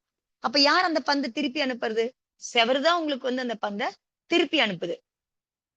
நீங்க என்ன சொல்றீங்க, பந்து போச்சு திருப்பி வந்து சோ அந்த போர்ஸ் எங்க இருந்து கிடைக்குது, அந்த பந்துக்கு செவத்துல இருந்து தான் கிடைக்குது திருப்பி உங்களை வந்து அடிக்கிறது. அதே பந்த நீங்க வந்து ஒரு ஏதாவது ஒரு மணல் மேடு இருக்கு, இல்ல ஒரு பீச் மாதிரி இருக்கிற இடத்துல நிறைய மண்ணா இருக்கிற இடத்துல ஒரு பந்தை நீங்க என்னதான் விசிறி போட்டீங்கனாலும் அது என்ன பண்ணும், தொம்முன்னு உட்காந்துக்கும், திருப்பி வராது. சோ நீங்க பண்றத எங்க பண்றீங்களோ அந்த நிமித்தத்தோட சக்தி என்னவா இருக்கோ அதை ஒட்டியும் உங்களுக்கு வந்து பலன் வந்து உங்களுக்கு ரிஃப்ளெக்ட் ஆகும். அது நல்லதா இருந்தாலும் சரி, தப்பா இருந்தாலும் சரி. சோ எதுவா இருந்தாலும் சோ இப்ப நீங்க செவத்துல அடிச்சா எப்படி வேகமா வந்து உங்களை அடிக்குமோ அதே மாதிரி சோ முனி மகராஜ்ங்கிற போது ஒரு உயர்ந்த பாத்திரமா இருக்கும்போது, பகவான்லாம் உயர்ந்த இதுவா இருக்கும்போது அங்க நீங்க வந்து ஸ்துதி பண்ணீங்க அப்படின்னு சொன்னா அது ஃபோர்ஸ்ஃபுல்லா திருப்பி உங்களுக்கு வந்து நல்ல பலனாவோ தீய பலனாவோ திருப்பி வர முடியும். அதே வந்து நம்ம சாதாரண ஜனங்க கிட்ட நீங்க வந்து நீங்க கோவப்பட்டீங்க, இல்ல சத்தம் போடுறீங்க, இல்ல புகழ்ந்து பண்ணீங்க அப்படின்னு சொன்னா அதனுடைய ரிஃப்ளெக்ஷன் எப்படி இருக்கும், அது வந்து அந்த அளவுக்கு அது ரிஃப்ளெக்ட் ஆகாது அப்படிங்கறதுதான். சோ எந்த நிமித்தத்து மேல பண்றோம், எங்க பிரயோகம் பண்றோம், அதை ஒட்டியுமே பலன் வந்து உங்களுக்கு வந்து கிடைக்க முடியும் அப்படிங்கறதுதான். சோ யார் மேல பண்றோம், அது திட்டுறது கூட அதே மாதிரிதான். சாதாரண தெருல போறவங்க திட்டினா உங்களுக்கு என்ன பாவம் வரும், அந்த அளவுக்கு எல்லாம் உங்களுக்கு வந்து பெரிய பாவம் எல்லாம் வரப்போறது இல்லை உங்களுக்கு. அதே திட்ட வந்து நீங்க வந்து ஒரு உயர்ந்த இடத்துல இருக்கிற ஒரு பகவானையோ இல்ல ஒரு குருவையோ நிந்தனை பண்ணி நீங்க சொன்னீங்க அப்படின்னு சொன்னா, ஏன்னா அவங்களுக்குள்ள ஒரு சக்தி இருக்கு, ஒரு அவ்வளவு பெரிய இதுவா இருக்காங்க அப்படிங்கிற பொழுது சோ நீங்க அங்க அடிச்சீங்கன்னு சொன்னா அது எப்படி வரும் உங்களுக்கு, வேகமா அதனுடைய பலன் உங்களுக்கு திரும்பி வரும் அப்படிங்கறதான். அதனால அது வந்து நிமித்த கர்த்தா எந்த அளவுக்கு இருக்காங்க அப்படிங்கறத பொறுத்தும் நமக்கு பலன் கிடைக்கிறதும் அதை ஒட்டி கிடைக்க முடியும் அப்படிங்கிறது. சோ இது எல்லாமே நீங்க வந்து என்ன பண்ணிக்கணும் அப்படின்னு சொன்னா இதை வந்து நீங்க தெரிஞ்சுக்கணும். இதுலதான் உங்களுக்கு வந்து ஒரு தெளிவு இருந்தது அப்படின்னாதான் நீங்க வந்து எங்க யார்கிட்ட என்ன பண்றீங்க அப்படிங்கிறது. சோ பகவான் கிட்ட பக்தி பண்றீங்கன்னு சொன்னா அப்படி ஒரு அவ்வளவு சக்தி வாய்ந்த ஒரு பகவான் இருக்கும் பொழுது அவர் மேல நீங்க பண்ணும்பொழுது அவ்வளவு ஃபோர்ஸ்ஃபுல்லா நீங்க அவரை தியானம் பண்ணும்போது என்ன ஆகுதுன்னு அது ரிஃப்ளெக்ட் கண்டிப்பா உங்களுக்கு ஆக முடியும் அப்படிங்கறதா. சோ நீங்க ரிஃப்ளெக்ஷன் உங்களுக்கு சரியா வரணும் அப்படின்னு சொன்னா நீங்க சரியான இடத்துல உங்களுடைய பாவனைய வைக்கணும் அப்படிங்கறதா. உங்களுக்கு என்ன மாதிரி ரிஃப்ளெக்ஷன் வேணுமோ அந்த மாதிரி நீங்க வந்து அந்த பாவனையும் நீங்க பண்ணணும், அந்த கிரியையும் நீங்க வந்து பண்ணணும் அப்படிங்கறதா. அதனால அதையும் நீங்க வந்து புரிஞ்சுக்கணும், எது மேல நம்ம என்ன பண்றோம், அது மூலியமா என்ன கிடைக்கும். இதெல்லாம் தெரிஞ்சுது அப்படின்னு சொன்னா அப்ப நீங்க வந்து உங்களால வந்து இந்த மாதிரி பக்தி பண்ணும்போது இந்த மாதிரி சில சொல்லாடல் நீங்க பார்த்தீங்க அந்த மாதிரிலாம் பண்ணும்பொழுது அது வந்து தவறான இதுவாகும். சோ பஞ்சாச்சாரியம் கூட நம்ம சொல்றோம். பகவானுக்கு ஆகார தானம் குடுக்குறவங்களுக்கு நிலையில இருக்கும்போது, அவர் குடுக்கும் பொழுது அவங்களுக்கு வந்து பஞ்சாச்சாரியம் பொழிஞ்சதுன்னா சொல்றோம். யார் நிமித்தமா நடந்தது? அப்படிப்பட்ட முனியோட நிமித்தமா தான் உங்களுக்கு வந்து நடக்குது. சோ எப்படி நீங்க புண்ணியம் வந்து உங்களுக்கு பஞ்சாச்சாரியம் மூலமா புண்ணியம் வருதுன்னா ஏத்துக்கிறீங்க. இது பண்ணா புண்ணியம் வரும்போது இதெல்லாம் நிமித்த கர்த்தாவா எடுத்துக்கிறீங்க. அதே மாதிரி நிந்தனை பண்ணும்போதும் உங்களுக்கு அது இன் ரிட்டர்ன்ல அதே வேகத்தோட திருப்பி வரும் அப்படிங்கிறதையும் நீங்க வந்து ஏத்துக்கணும் இல்லையா? அப்படிங்கிறதுதான். சோ அதே மாரி பார்க்கிறோம். நிந்தனை பண்ணும்போது அந்த மாரி வருது. புராணங்கள்லயே அந்த கதைய பார்க்கிறோம். சக்கரவர்த்தியாவே இருந்தா கூட அவர் வந்து என்ன பண்றாரு? பஞ்சமந்திரத்த வந்து அது வெறும் தண்ணீல தான் எழுதினாங்க. அக்ஷரம் கூட இல்ல. ஆனா அவருடைய பாவனை என்னவா இருந்தது? அத அழிக்கிறன்ற பாவனை இருந்தது. காலால பண்ணும்பொழுது தான் அவர் எங்க போறாரு அவரு? நரகம் வரைக்கும் போறாரு. அதே பஞ்சமந்திரத்த பக்தி பூர்வமா சொல்லும்போது மோட்சத்துக்கு போறது கதையும் நம்ம பார்க்கிறோம் நம்ம. சோ அந்த மாதிரி வந்து நிமித்த எந்த நிமித்தத்து மேல பண்றோம்? என்ன பாவனையோட பண்றோங்கிறத பொறுத்து தான் நமக்கு வந்து தெரிஞ்சுக்கணும். அத வந்து சரியா தெரிஞ்சுக்கணும் அப்படிங்கிறது தான். சோ அதனால வந்து எ நல்லது மட்டும் தான் நடக்கும், கெட்டது நடக்கலாம். எதுனாலும் நீங்க என்ன பண்றீங்களோ, அதுதான் உங்களுக்கு வந்து ரிஃப்ளெக்ட் ஆயி வரும் அப்படிங்கிறத நீங்க வந்து தெரிஞ்சுக்கணும். அதுவும் யார் மேல என்ன மாதிரி நீங்க உங்களுடைய பாவனைய, உங்களுடைய உபயோகத்த செலுத்துறீங்க அப்படிங்கிறதும் ரொம்ப ரொம்ப அதுல வந்து முக்கியம் அப்படிங்கிறது தான். சோ அதனால நீங்க ஆம் அம் என்ன வைக்கிறீங்க? எங்க வைக்கிறீங்க? உங்களுடைய நம்பிக்கை எங்க வைக்கிறீங்க? என்ன மாதிரி வைக்கிறீங்க? என்ன பாவனை பண்றீங்கங்கிறது ரொம்ப ரொம்ப இம்பார்ட்டன்ட். அப்படின்னு சொல்றாரு. சோ அதேதான் வந்து வந்து இதுலயும் பாக்குறீங்க. ஆஹ் சாருதத்தன் கதையிலயும் படிப்பீங்க. ஒரு ஆடுக்கு இது பண்ணும்பொழுது அது வந்து சொர்க்கத்துக்கு வந்து போயிடுது. ஏன்னா அதுக்கு வந்து பஞ்சமந்திரம் சொல்றாரு அது இறக்குற தருவாயில அது வந்து சொர்க்கத்துக்கு போயிடுது. தேவனா போயிடுது. அங்க போன உடனே அது தன்னுடைய அவதி ஞானத்தினால கேக்குது. தெரிஞ்சுக்குது. தான் வந்து எப்படி வந்து இதுவான அந்த மாரி வந்தோம் அப்படின்னு சொல்லி, அந்த சாருதத்தன் சேடு மூலியமா தான் வந்தோம்னா, இது அவர் அவதி ஞானத்துல அந்த தேவன் பார்க்கும்போது, சாருதத்தன் எங்க இருக்காரு? ஒரு முனிவருக்கு பக்கத்துல உட்கார்ந்து இது கேட்டுட்டு இருக்காரு. அவரோட உட்கார்ந்து கேட்டுட்டு இருக்காரு. சோ இப்ப இவன் வந்து நேரா அந்த தேவன் அங்க வந்து இவர் காரணமா தான் தனக்கு வந்து இந்த நிலை கிடைச்சது அப்படிங்கறதுனால, அவன் தேவன் அங்கிருந்து இறங்கி வந்த உடனே, முதல்ல வந்து முனி மகராஜ கூட வணங்கல. யார வணங்குறான்? அந்த சாருதத்த சேட்டு தான் வந்து முதல்ல வணங்குறாரு. ஏன்னு கேட்கும்போது, ஐயோ! அவர் சொல்றாரு, ஐயோ! அங்க குரு இருக்காரு முதல்ல நீ அவர வணங்கு அப்படின்னு சொல்றாரு. அப்ப அவர் அந்த தேவன் சொல்றான், எனக்கு வந்து நீங்க தான் குரு. உங்க காரணமா தான் நான் வந்து போன சொர்க்கத்துக்கு போயிருக்கேன் அப்படிங்கிறதுதான். சோ அதனால வந்து யார் வந்து நமக்கு வந்து நம்மள வந்து அம் கரையேத்துறாங்களோ, நம்மள யார் வந்து உயரத்துக்கு கொண்டு வராங்களோ, அவங்களுக்கு தான் வந்து நம்மளுடைய முதல் பக்தியும், இதுவும் இருக்கணும் அப்படிங்கிறதா. அதனால நிமித்தம் வந்து எந்த நிமித்தத்த பண்றோம். சோ எந்த நிமித்தம் மூலியமா நமக்கு வந்து நன்மை கிடைக்குது அப்படிங்கிற பொழுது, அந்த நிமித்தத்துக்கு நாம வந்து என்ன மாதிரி முதல் மரியாதை குடுக்குறோம், எப்படி வந்து வினயம் காட்டுறோம், எப்படி ப பகவான் கிட்ட இது பண்ணோம் அப்படிங்கிறத தெரிஞ்சுக்கணும் அப்படிங்கிறதாம். சோ இது நல்ல நிமித்தம் மாரி, கெட்ட நிமித்தம். அபராதமான பாவனை வந்ததுன்னு சொன்னா, அதுக்கான தண்டனையும் நம்ம வந்து அனுபவிச்சுதான் ஆகணும் அப்படிங்கிறதாம். அதனால பக்தி செய்யறதுக்கு நீங்க வந்து கத்துக்கணும் அப்படிங்கிறாரு. ஏன்னா பக்தி இல்லாம நம்மளால வந்து முக்திக்கு போக முடியாது. சோ பக்திங்கிறது வந்து இரட்டை நிலை கிடையாது. அது வந்து வெறும் கேட்கறது, சொல்றது அப்படிங்கிறது கிடையாது. ஆரம்பத்துல வந்து நீங்க வந்து படிச்சத வச்சு, தெரிஞ்சத வச்சு பகவான பத்தி தெரிஞ்சதுக்கு அப்புறமா, நீங்க அவர பத்தி யோசிக்க ஆரம்பிக்கிறீங்க அப்படின்னு சொன்னா, அங்க யோசனை மட்டும் தான் இருக்கும். சோ அந்த யோசனைங்கிறது கொஞ்சம் கொஞ்சம் கொஞ்சமா போய் அங்க தியானம்னு வரும்போது பாத்தீங்கன்னா, அப்ப நீங்க வந்து அந்த பகவானாவே ஆக முடியும் அப்படிங்கிறதுனால, நீங்க வந்து உங்களுக்கு வந்து பகவானுக்கு வந்து பகவான் உங்களுக்கு தெரியணும் உங்களுக்கு. சோ அந்த நிலைமைக்கு போகணும் அப்படிங்கிறதுனால, நீங்க வந்து அத பக்தி செய்யறதுக்கு நீங்க கத்துக்கோங்க அப்படின்னு சொல்றாங்க. "சீக் लो பக்தி करने के लिए" அப்படின்னு சொல்றாங்க. அதனாலதான். ஓகே. சோ பக்தி எப்படி பண்ணணும்? என்ன மாரி பண்ணணும்? அது பண்றதுல அந்த மாதிரி சொல்லும்போது, அது தவறு, தவறு இல்லையான்னு நெறைய டிஸ்கஷன்லாம் பண்றவங்கலாம் நெறைய பேர் இருக்காங்க. நெறைய கொஸ்டின் பண்றவங்களும் அந்த மாதிரி இருக்காங்க. அது எப்படி அந்த மாதிரி கேட்கலாம்னா, சோ அது தவறு இல்ல அப்படிங்கிறது, என்ன மாதிரி சென்ஸ்ல அத எடுத்துக்கணும், அந்த மாரி பண்றது தப்பில்ல அப்படிங்கிறது அவர் இந்த பாடல் மூலியமா சொல்றாரு. சோ இதுல வந்து ஏன்னா வந்து உங்களுக்கு கொஞ்சம் கொஞ்சமா வரீங்க. ஆரம்ப கட்டத்துல இருந்து பார்த்தீங்கன்னா, இது 56வது பாடல். கொஞ்சம் அதுக்கு அடுத்தது பார்த்தீங்கன்னு சொன்னா, அவரு சித்த நிலையம் ஆமா. முக்தி அடையிற நிலைக்கு சோ முக்திக்கு முன்னாடிதான் உங்களுக்கு வந்து அந்த பக்தியோட உச்சத்தை வந்து அடைய முடியும். சோ இது அவரும் அதான் சொல்றாரு. இது வந்து கரெக்ட்டா செட் ஆயிடுச்சு. இந்த 56வது பாடல் வந்து பக்தியோட உச்ச நிலை ஸ்தரம் பத்தி பேசுறாங்க. அடுத்த பாடல் வந்து பாத்தீங்கன்னா, முக்தி அடையறத பத்தி, பகவான் முக்தி அடைஞ்சத பத்தி பேச்சு வருது. சோ அதனால பக்திங்கிறது உச்சம் வந்து பக்தியோட உச்சம் உங்களுக்கு முக்தி நிலைய அடையறதுக்காது. சோ ஒரு பாடலா அது மேல பகவானுடைய குணங்கள், அவர் எப்படி இருக்காரு, என்ன பண்ணாரு, அதெல்லாம் படிச்சு படிச்சு அதை யோசிச்சு இந்த நிலைக்கு வரும்போது தியானஸ்த நிலைக்கு போகும்போது அதுக்கு அடுத்த கட்டமா உங்களுக்கு வந்து முக்தி அடையலான்றதுதான் உங்களுக்கு. அதனால அடுத்த பாடல் வந்து பாத்தீங்கன்னா 57வது பாடல். இதுல வந்து பாத்தீங்கன்னா உம் முக்தி அடையறத பத்திதான் இதுல வந்து எந்த திதியில இதுல முக்தி அடையறாரு அப்படிங்கறத பத்திதான், என்ன தியானத்துல இருந்து எப்படி பண்ணி அதை பண்றாரு அப்படிங்கறத அந்த 57வது பாடல்ல சொல்றாங்க அப்படின்னு சொல்றோம். இதுல வந்து உம் பாடல் பார்த்தோம் அப்படின்னு சொன்னா,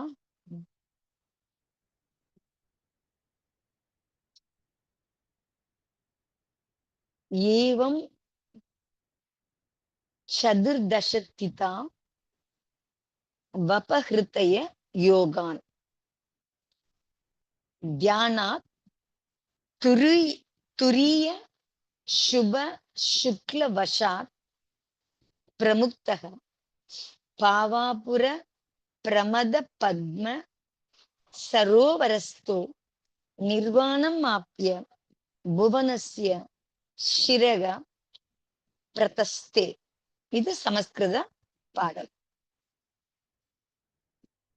அடுத்தது பாத்தீங்கன்னா ஹிந்தில பாத்தீங்க அப்படின்னு சொன்னா, யோகோं को संकोचित करके इस विधि 14 की तिथि को चौथे शुक्ल ध्यान को त्याग कर आप विमुक्त किए खुद को।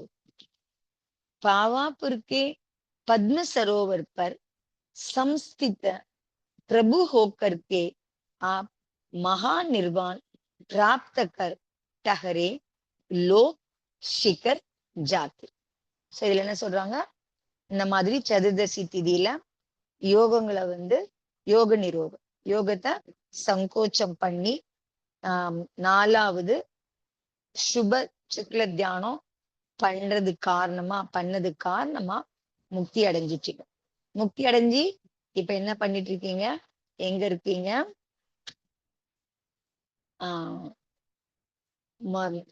சுக்ல தியானம் பண்ணும்போது எங்க இருந்தாரு அவரு, பாவாபுர அப்படிங்கிற நகரத்துல இருக்க ஆனந்ததாயி பத்ம சரோவர் அந்த தாமர குளத்துல அங்கதான் நின்னு அங்கிருந்துதான் அவர் வந்து தியானம் பண்றார். நிர்வாண பிராப்தத்தை, நிர்வாணம் அடைஞ்சதுக்கு அப்புறமா நீங்க எங்க போயிட்டீங்க, லோகுக்கு சிகர்பர், சோ உலகத்தின் உச்சியில போய் நின்னுகிட்டீங்க அப்படிங்கறதான் அந்த பாடலுக்கான நேரடி பொருள். இதுல வந்து மகராஜ் வந்து என்ன விளக்கம் கொடுக்குறாரு அப்படின்னு பாக்கலாம். பகவான் வந்து நிர்வாணம் அடையிறதுக்கான அந்த விதி திதி அதை பத்தி தான். நாம வந்து பாத்தீங்க அப்படின்னு சொன்னா அமாவாசைகள் அன்னைக்குதான் நம்ம வந்து பகவானுடைய மோட்ச கல்யாணம் கொண்டாடும். ஆனா ஆக்சுவலா பகவான் வந்து மோட்சம் போனது எப்பன்னு சொன்னா சதுர்தசி திதியில தான் பகவான் வந்து மோட்சம் அடைகிறார். சோ அது எந்த நேரம் அப்படின்னு பாத்தீங்கன்னா, அந்த அந்த இரவோட சதுர்தசி திதி இருந்த இரவோட அந்திம் பிரகர், கடைசி அது 4 இதுவா பிடிப்பாங்க, 4 பிரகரம் பிரிக்கிறது இருக்கிற இரவை, அதுல கடைசி பிரகர்ல தான் அவர் வந்து அந்த இரவோட அந்திம் ஸ்திதியில தான் அவர் வந்து என்னவாகிறாரு, முக்தி அடைஞ்சாரு அப்படிங்கிறதுதான் ஆச்சாரியர்லாம் சொல்லியிருக்காங்க அப்படிங்கிறதா. அது எப்படி அடைகிறாரு அவர், சோ அதுக்கு வந்து என்ன கொடுக்குறாரு, அதுல அப்ரத் யோகா. சோ அந்த யோகம் மூலியமா அந்த நிலைமைய அடைகிறாரு. சோ அப்ப அப்ரத் பண்றது, அப்ப யோகத்தை என்ன பண்றாரு, அப்ரத் யோகத்தை அவர் வந்து சுருக்குறாரு. யோக இருக்கு இல்லையா, சங்கோஜம் பண்றாரு, கம்மியாக்குறாரு, யோகத்தை சுருக்குறாரு. பண்ணி பகவான் வந்து அந்த சித்த நிலைய அடைகிறாரு அப்படிங்கறதுதான். சோ எதுமா கேவல ஞானம் அடைஞ்சதுக்கு அப்புறம் கூட பாத்தீங்கன்னு சொன்ன மாதிரி நினைச்சுக்கலாம், அவர் தான் அடைஞ்சிட்டாரு என்ன இருக்கு அப்படின்னு. சோ பகவான் கேவல ஞானம் அடைஞ்சதுக்கு அப்புறமும் அவர் செய்ய வேண்டியது நிறைய இருக்கு அப்படிங்கிறதான். சித்த நிலை அடையிறதுக்கு அவர் நிறைய செய்ய வேண்டி இருக்கு அப்படிங்கிறதான். அவருடைய உபயோகம் வந்து நிர்மலமா இருக்கு, சுத்தியா இருக்கு. இருந்தது அப்படின்னா கூட அவருக்கு வந்து என்ன இருக்கு அப்படின்னு சொன்னா, இப்ப அரகந்த நிலையில யோகம் இருக்கு. என்ன யோகம் இருக்கு? மனோவச்ச காயம் 3 யோகமும் இருக்கு அப்படிங்கறதுதான். சோ அந்த 3 யோகமும் அவருக்கு வந்து இருக்கு அப்படிங்கிற போது அந்த யோகத்தை தான் அவர் என்ன பண்றாரு? நிரோதம் பண்றாரு. சோ சங்கோச்சம் பண்றாரு, குறைக்கிறாரு அவர். சோ அப்ப வந்து அந்த யோகம் இருக்கிறதுனால சோ வந்து பாத்தீங்கன்னு சொன்னா அவர் வந்து அவருடைய கிரியைகள்லாம் பாத்தீங்க அப்படின்னு சொன்னா அந்த காய யோகம் இருக்கிறதுனால தான் அந்த விகாரம் நடக்குது. அதுக்கப்புறம் வந்து அவர் பேசுறது, உபதேசம் இருக்கிறது. சோ அவர் எழுந்துக்கிறது, உட்காரு, அந்த மாதிரி கிரியைகள்லாம் அந்த யோகம் காரணமா தான் அங்க வந்து நடக்குது அப்படிங்கறதான். சோ அனாதி காலமா இந்த ஆத்மா வந்து சரீரத்தை கிரகிச்சுக்கிறதுக்கு இந்த வச்சிருந்தது இல்லையா உடம்பு. சோ அரகந்த நிலை வரும்போது உங்களுக்கு மோட்சம் போது அது கடைசி சரீரமா கூட. சோ அனாதி காலமா இந்த ஆத்மா சரீரத்தை கிரகிக்கிறதுக்கு ஆன அந்த அதுக்குள்ள ஏற்படுற அந்த ஆத்ம பிரதேசத்துல ஏற்படுற அந்த அலைவு, அதுதான் உங்களுக்கு வந்து என்ன சொல்றோம்? யோகம் அப்படின்னு சொல்றோம். அந்த யோகத்தை தான் அவர் வந்து என்ன பண்றாரு? சுருக்குறாரு. எது மூலியமா வந்து பண்றாரு? அந்த 3வது சுக்ல தியானம் மூலியமா பண்ணும்போதுதான் அவர் வந்து பண்றாரு. சோ இதுல வந்து யோக நிரோதங்க அதுதான், அந்த கிரியைக்கு தான் நம்ம வந்து சொல்றோம். 3வது சுக்லம் அரகந்த பகவான் ஆனதுக்கு அப்புறம் தான் அந்த இதெல்லாம் வந்து உங்களுக்கு வந்து ஒரு இடத்துக்கும் வந்து இதெல்லாம் வந்து பண்ணும்போது அதை நிரோதம் பண்றதுக்கு பண்ணி அரகந்த நிலை அடைகிறதுக்கு 3வது சுக்ல தியானம் பண்றாரு. 4வது சுக்லம் சித்த நிலை அடையும் போது பண்ணுவாரு அப்படிங்கிறதான்.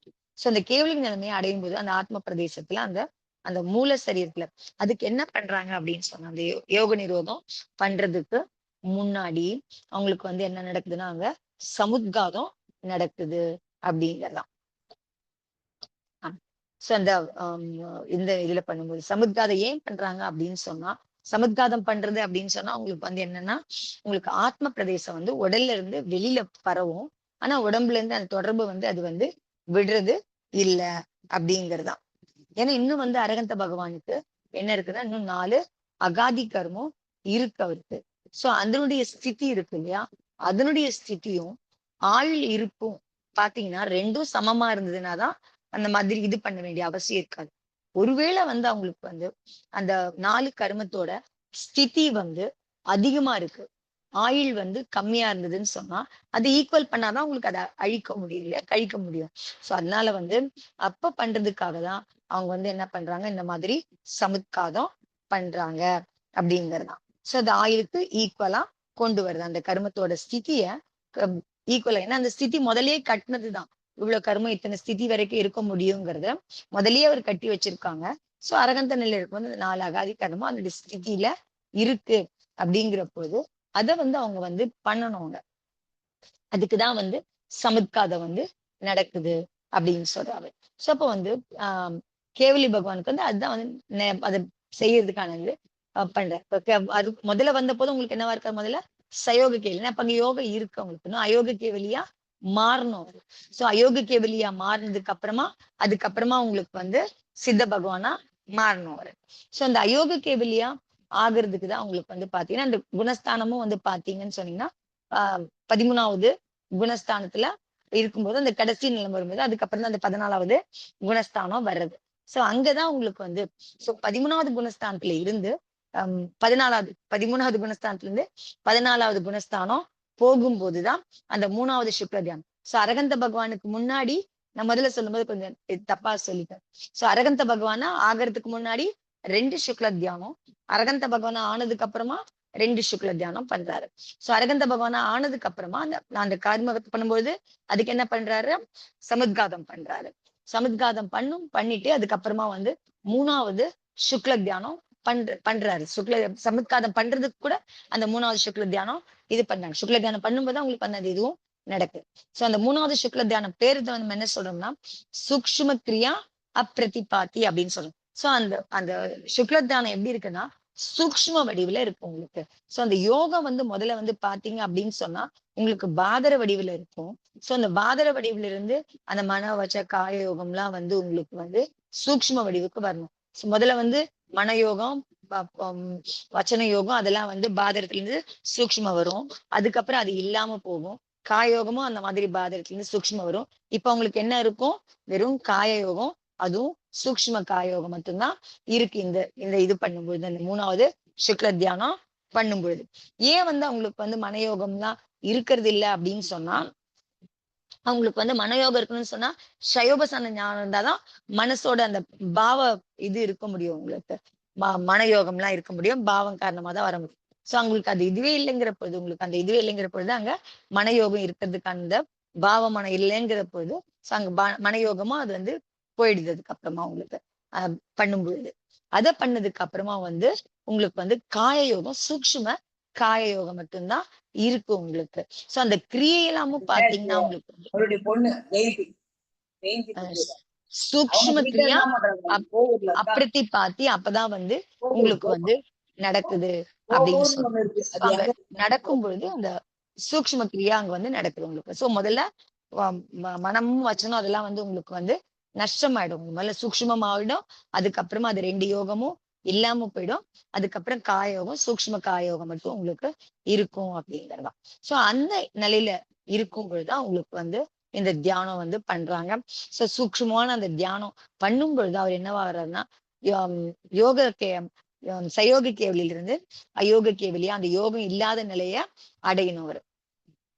சோ அத அடையும் பொழுதுதான் உங்களுக்கு வந்து அப்ப இந்த நிலையெல்லாம் தான் பாத்தீங்கன்னு சொன்னா முன்னாடி எல்லாம் அவங்க பாத்தீங்கன்னா கருமங்கள் வந்து எவ்வளவு இதுவாகுதுன்னு சொன்னா இந்த 14வது குணஸ்தானத்துல போகும் பொழுதுதான் உங்களுக்கு வந்து அதிகபட்ச கர்மம் வந்து உங்களுக்கு அப்ப வந்து அதிகமா உங்களுக்கு வந்து அழிக்கப்படுது அப்படின்னு சொல்றாங்க அதுல.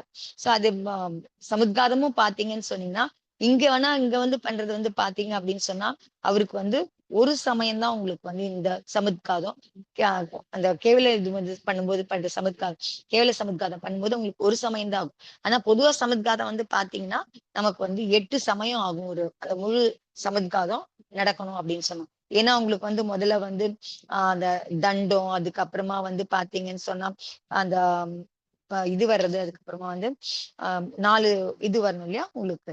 சோ அதெல்லாம் வர்றதுக்கு வந்து பாத்தீங்கன்னா உங்களுக்கு 8 சமயம் உங்களுக்கு வந்து அதுக்கு வந்து எடுத்துக்குது அப்படின்னு சொல்றாங்க. அதுக்கு அதாவது விரிஞ்சு போறதுக்கு 4, அதுக்கப்புறம் வந்து சுருங்குறதுக்கு 4ன்னு சொல்லி மொத்தமா உங்களுக்கு வந்து 8 சமயம் ஆகும் உங்களுக்கு.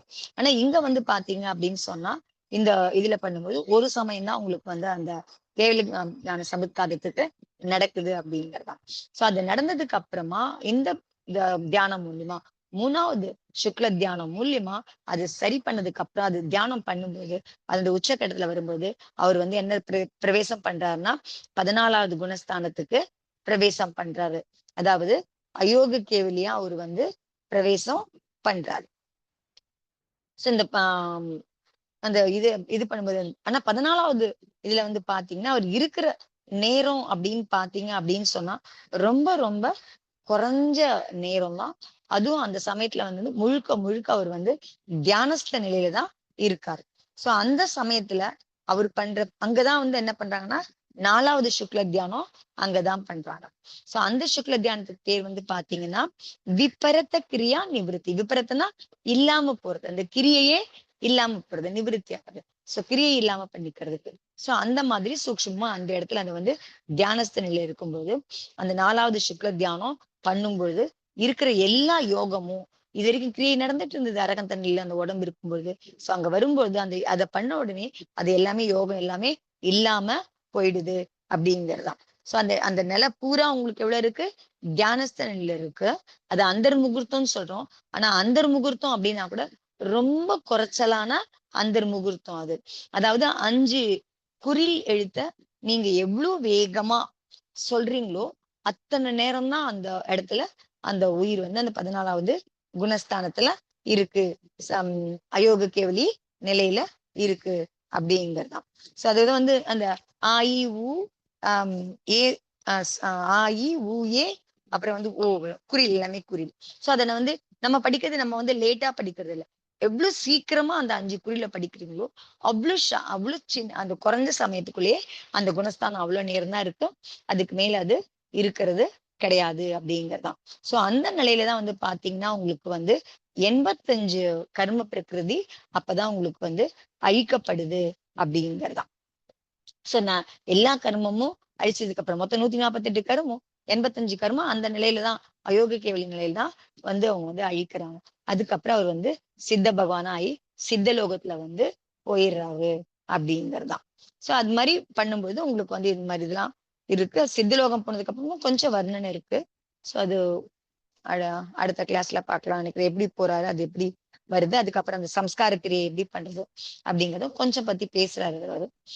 இல்லைன்னா அது கூட சொல்லிடுறேன், அதையும் சொல்லிடுறேன். ஓகே. சோ இது வந்து பகவான் வந்து பாத்தீங்க அப்படின்னு சொன்னீங்கன்னா சித்த நிலையில அடையும் பொழுது அந்த சரீரத்தை விட்டு சித்த நிலைக்கு போயிடுறாரு. அப்ப அதுதான் நம்ம என்ன சொல்றோம், அதுதான் அவருக்கான அந்த அந்திம சரீரமா இருக்கு அப்படிங்கறதுதான். சோ அந்த அந்திம சரீரம் இப்ப வந்து யாரு இருக்கிறது இல்ல, பகவான் இல்ல. அந்த ஆத்மா எங்க போயாச்சு, சித்தலோகத்துக்கு போயாச்சு. சோ அப்ப அங்க என்ன இருக்கு, சரீரம் மட்டும்தான் இருக்கு. இப்ப பூஜை எதுக்கு நடக்குது அப்படின்னு சொன்னா ஆஹ் அந்த உடம்புக்கு தான் நடக்குது. சோ தேவர்கள் வந்து அந்த உடம்புக்கு வந்துதான் அந்திம சம்ஸ்காரம் பண்றாங்க. சோ இந்த அந்திம சம்ஸ்காரம் அப்படி எதுக்கு அது அந்திம சம்ஸ்காரம்னு பேர் வந்தது அப்படின்னு சொன்னா, அது அந்திம தேகம், அதனால அதுக்கு பண்ணப்பட்ட சம்ஸ்காரம், அது எரிக்கிறது வந்து அந்திம சம்ஸ்காரம் அப்படிங்கிறது. சோ பூஜையும் எதுக்கு நடக்குது, அங்க தேகத்துக்கு தான் நடக்குது. அங்க வந்து அந்த உயிர் அங்க இல்ல. சோ பஞ்ச கல்யாணம் கூட பாத்தீங்கன்னு சொன்னா ஆக்சுவலா உண்மையான பஞ்ச கல்யாணம்னு பாத்தீங்கன்னா பகவானுக்கு நடக்கிறது வந்து 4 பஞ்ச கல்யாணம் தான். ஏன்னா பகவான் சாட்சாத் அங்க இருக்கிறார். ஆத்மாவோட அந்த உடம்பு இருக்கும்போதுதான் அந்த கல்யாணம் எல்லாம் நடக்குது. ஆனா 5வது கல்யாணம்னு பாத்தீங்க அப்படின்னு சொன்னா பகவான் அங்க இருக்கிறதே கிடையாது. அந்த உயிர் அங்க இல்லவே இல்லை. அங்க நடக்கிற பூஜை வந்து எதுக்கு நடக்குது, உடம்புக்கு தான் நடக்குது. அப்ப சாட்சாத் பார்த்தோம்னா இது வந்து நம்ம யோசிச்சு பார்க்கணும் இது அப்படின்னு சொல்றேன். சோ 4 இதுதான் வந்து இது பண்ணு. சோ இதுலயே வந்து பாத்தீங்க அப்படின்னு சொன்னா இந்த கிரியை பத்தி பாத்தீங்கன்னா என்ன மாதிரி கிரியை அந்த உடம்புக்கு சம்ஸ்காரம் செய்யப்படுது அப்படிங்கிறதுக்கு 2 விதமான ஒப்பீனியன் அதுல வந்து இருக்கு. அதுல ஒண்ணு வந்து பாத்தீங்க அப்படின்னு சொன்னா உத்தர புராணத்துல வந்து குணபத்ர ஆச்சாரியர் வந்து சாந்திநாத சுவாமியினுடைய ஸ்துதி அவருடைய இது பண்ணும்போது, அவருடைய வாழ்க்கை இது பண்ணும்பொழுது, சாந்திநாத பகவானுடைய இது வரும்பொழுது அதுல வந்து அவர் என்ன சொல்றாரு அப்படின்னு பாத்தீங்கன்னா, அந்தேஷ்டி கிரியா பண்ணப்பட்டதா அதுல வந்து ஒரு சப்தம் வருது அப்படிங்கறதுதான். சோ அந்தேஷ்டி அப்படின்னு சொன்னோம்னா அந்த பிளஸ் ஈஷ்டி தான் உங்களுக்கு வந்து அந்தேஷ்டின்னு ஆகும். அந்துனா கடைசி, ஈஷ்டினா பூஜா. சோ கடைசியா செய்யற பூஜை. சோ அத பத்தின விளக்கம் உத்தர புராணத்துல இருக்கு அப்படின்னு சொல்றாரு. சோ இதுதான் வந்து உங்களுக்கு வந்து என்னாச்சுன்னா உங்களுக்கு அந்திம சம்ஸ்காரமா நம்ம வந்து செய்யறதா ஆகுது. அது பண்றது எல்லாமே வந்து அக்னி தேவன் தான் வந்து பண்ண. எல்லா தேவருமே அங்க இருக்காங்க அப்படின்னா கூட அக்னி தேவனுடைய மகுடத்திலிருந்து நெருப்பு அக்னி வந்து அதுதான் அந்த தேகத்தை வந்து சம்ஸ்காரம் பண்ணுது அப்படிங்கிறது. ஆனா அந்த அந்திம சம்ஸ்காரம் அதை வந்து இப்ப நம்ம என்ன பண்ண ஆரம்பிச்சிருக்கோம் அப்படின்னு சொன்னா தீர்த்தங்கரங்களுக்கானதா இருந்த அந்த அந்திம சம்ஸ்காரம் இன்னைக்கு பரவலா வந்து என்ன பண்றோம், சாதாரணமா இறந்து போறவங்களுக்கும் அந்த மாதிரி அந்த அந்தேஷ்டி பண்றது, அந்த அந்திம சம்ஸ்கார கிரியேட் பண்றது அப்படிங்கறதுலாம் இன்னைக்கு சாதாரண இதுல பண்ணும்போது சோ அந்த சப்தம் யாருக்கானதா இருந்தது, என்ன கிரியைக்கானதா இருந்தது அப்படிங்கிற போது இன்னைக்கு அந்த சப்தத்தோட வீழ்ச்சி, அதனுடைய பொருள் வந்து வீழ்ச்சி அடைஞ்சிருக்கிறத நம்ம வந்து பார்க்க முடியும் அப்படிங்கறதுதான். அதனால அதுல வருது, அந்த வர்ணனையே வருது. சோ அந்த அந்த தேகத்தை வந்து தேவர்கள் வந்து பகவான் போனதுக்கு அப்புறமா அவருடைய உடம்ப வந்து அழகான பல்லக்குல சிங்காரிச்சிருக்கிற பல்லக்குல அந்த இதை வந்து அந்த தேகத்தை வந்து இது பண்ணி உட்கார வச்சு அதுக்கப்புறம் வந்து அக்னி சம்ஸ்காரம் கொடுக்கறதா அதுல வந்து இருக்கு அப்படிங்கிறாங்க. அதே மாதிரி வந்து பாத்தீங்கன்னா தேவதரு, காலகரு, சுரபி இல்லாத வந்து நீங்க வந்து இது வந்து நிர்வாண பக்தியில இருக்கும்போது இந்த சப்தம்லாம் வருது உங்களுக்கு. சோ இந்த வாசனை உடைய அந்த மாதிரி தேவதரு அப்படிங்கிறது அந்த மாதிரி ஒரு மரம் வந்து, அதே மாதிரி சந்தனம், அதே மாதிரி காலகரு அப்படிங்கிறதும் தூபம் மாதிரி ஒரு வஸ்து. இதெல்லாம் வந்து என்ன பண்றாங்க, லேப்பன் மாதிரி அந்த உடம்புல அந்த அந்த சரீரத்துல வந்து மேல பூசி அதுக்கப்புறம் வந்து தேவன் வந்து அந்த இதுல இருந்து அக்னி சம்ஸ்காரம் பண்றாங்க அப்படிங்கிற மாதிரி ஒரு இதுவும் இருக்குது, உத்தர புராணத்துல வருது. அந்த மாதிரி மத்த ஆச்சாரியர்கள் சிலர் வேற மாதிரியும் சொல்றாங்க. அது எப்படி சொல்றாங்க அப்படின்னு சொன்னா, அது வந்து அந்த தேகம் வந்து இது கற்பூரம் மாதிரி கரைஞ்சு போயிடும். வெறும் நகமும் இதுவும் மட்டும்தான் இருக்கு உங்களுக்கு, நகக்கண்ணும் கேசமும் மட்டும்தான் இருக்கு உங்களுக்கு. அது வந்து தேவனால சம்ஸ்காரம் பண்ணப்படுது அப்படின்னு. ஸோ 2 விதமான விஷயங்களும் இருக்கு. 2யுமே நம்ம வந்து இப்படி இருந்திருக்கு அப்படி இருந்திருக்குன்றத எடுத்துக்கலாம். அதே மாதிரி தேவர்கள்லாம் வந்து பாத்தீங்கன்னா சம்ஸ்காரம் பண்ணதுக்கு அப்புறமா அந்த பஸ்மம், அந்த சாம்பலை வந்து அவங்களுடைய தோள்கள்ல, அவங்களுடைய நெத்தியில அதெல்லாம் வந்து பூசிக்கிறாங்க அப்படிங்கிற மாதிரி வர்ணனையும் அதுல வந்து இருக்கு அப்படின்னு சொல்றாரு. சோ அதனால வந்து இதெல்லாம் வந்து எல்லாம் படிச்சுக்கோங்க, தெரிஞ்சுக்கோங்க, இதை வந்து மனசுலயும் வச்சுக்கோங்க. சோ அதனால இந்த எப்படி ஒரு வந்து மகாவீர் சுவாமி வந்து மோட்சம் போறதுக்கு வரைக்கும் கொண்டு வந்துட்டாரு அப்படிங்கிறதான்.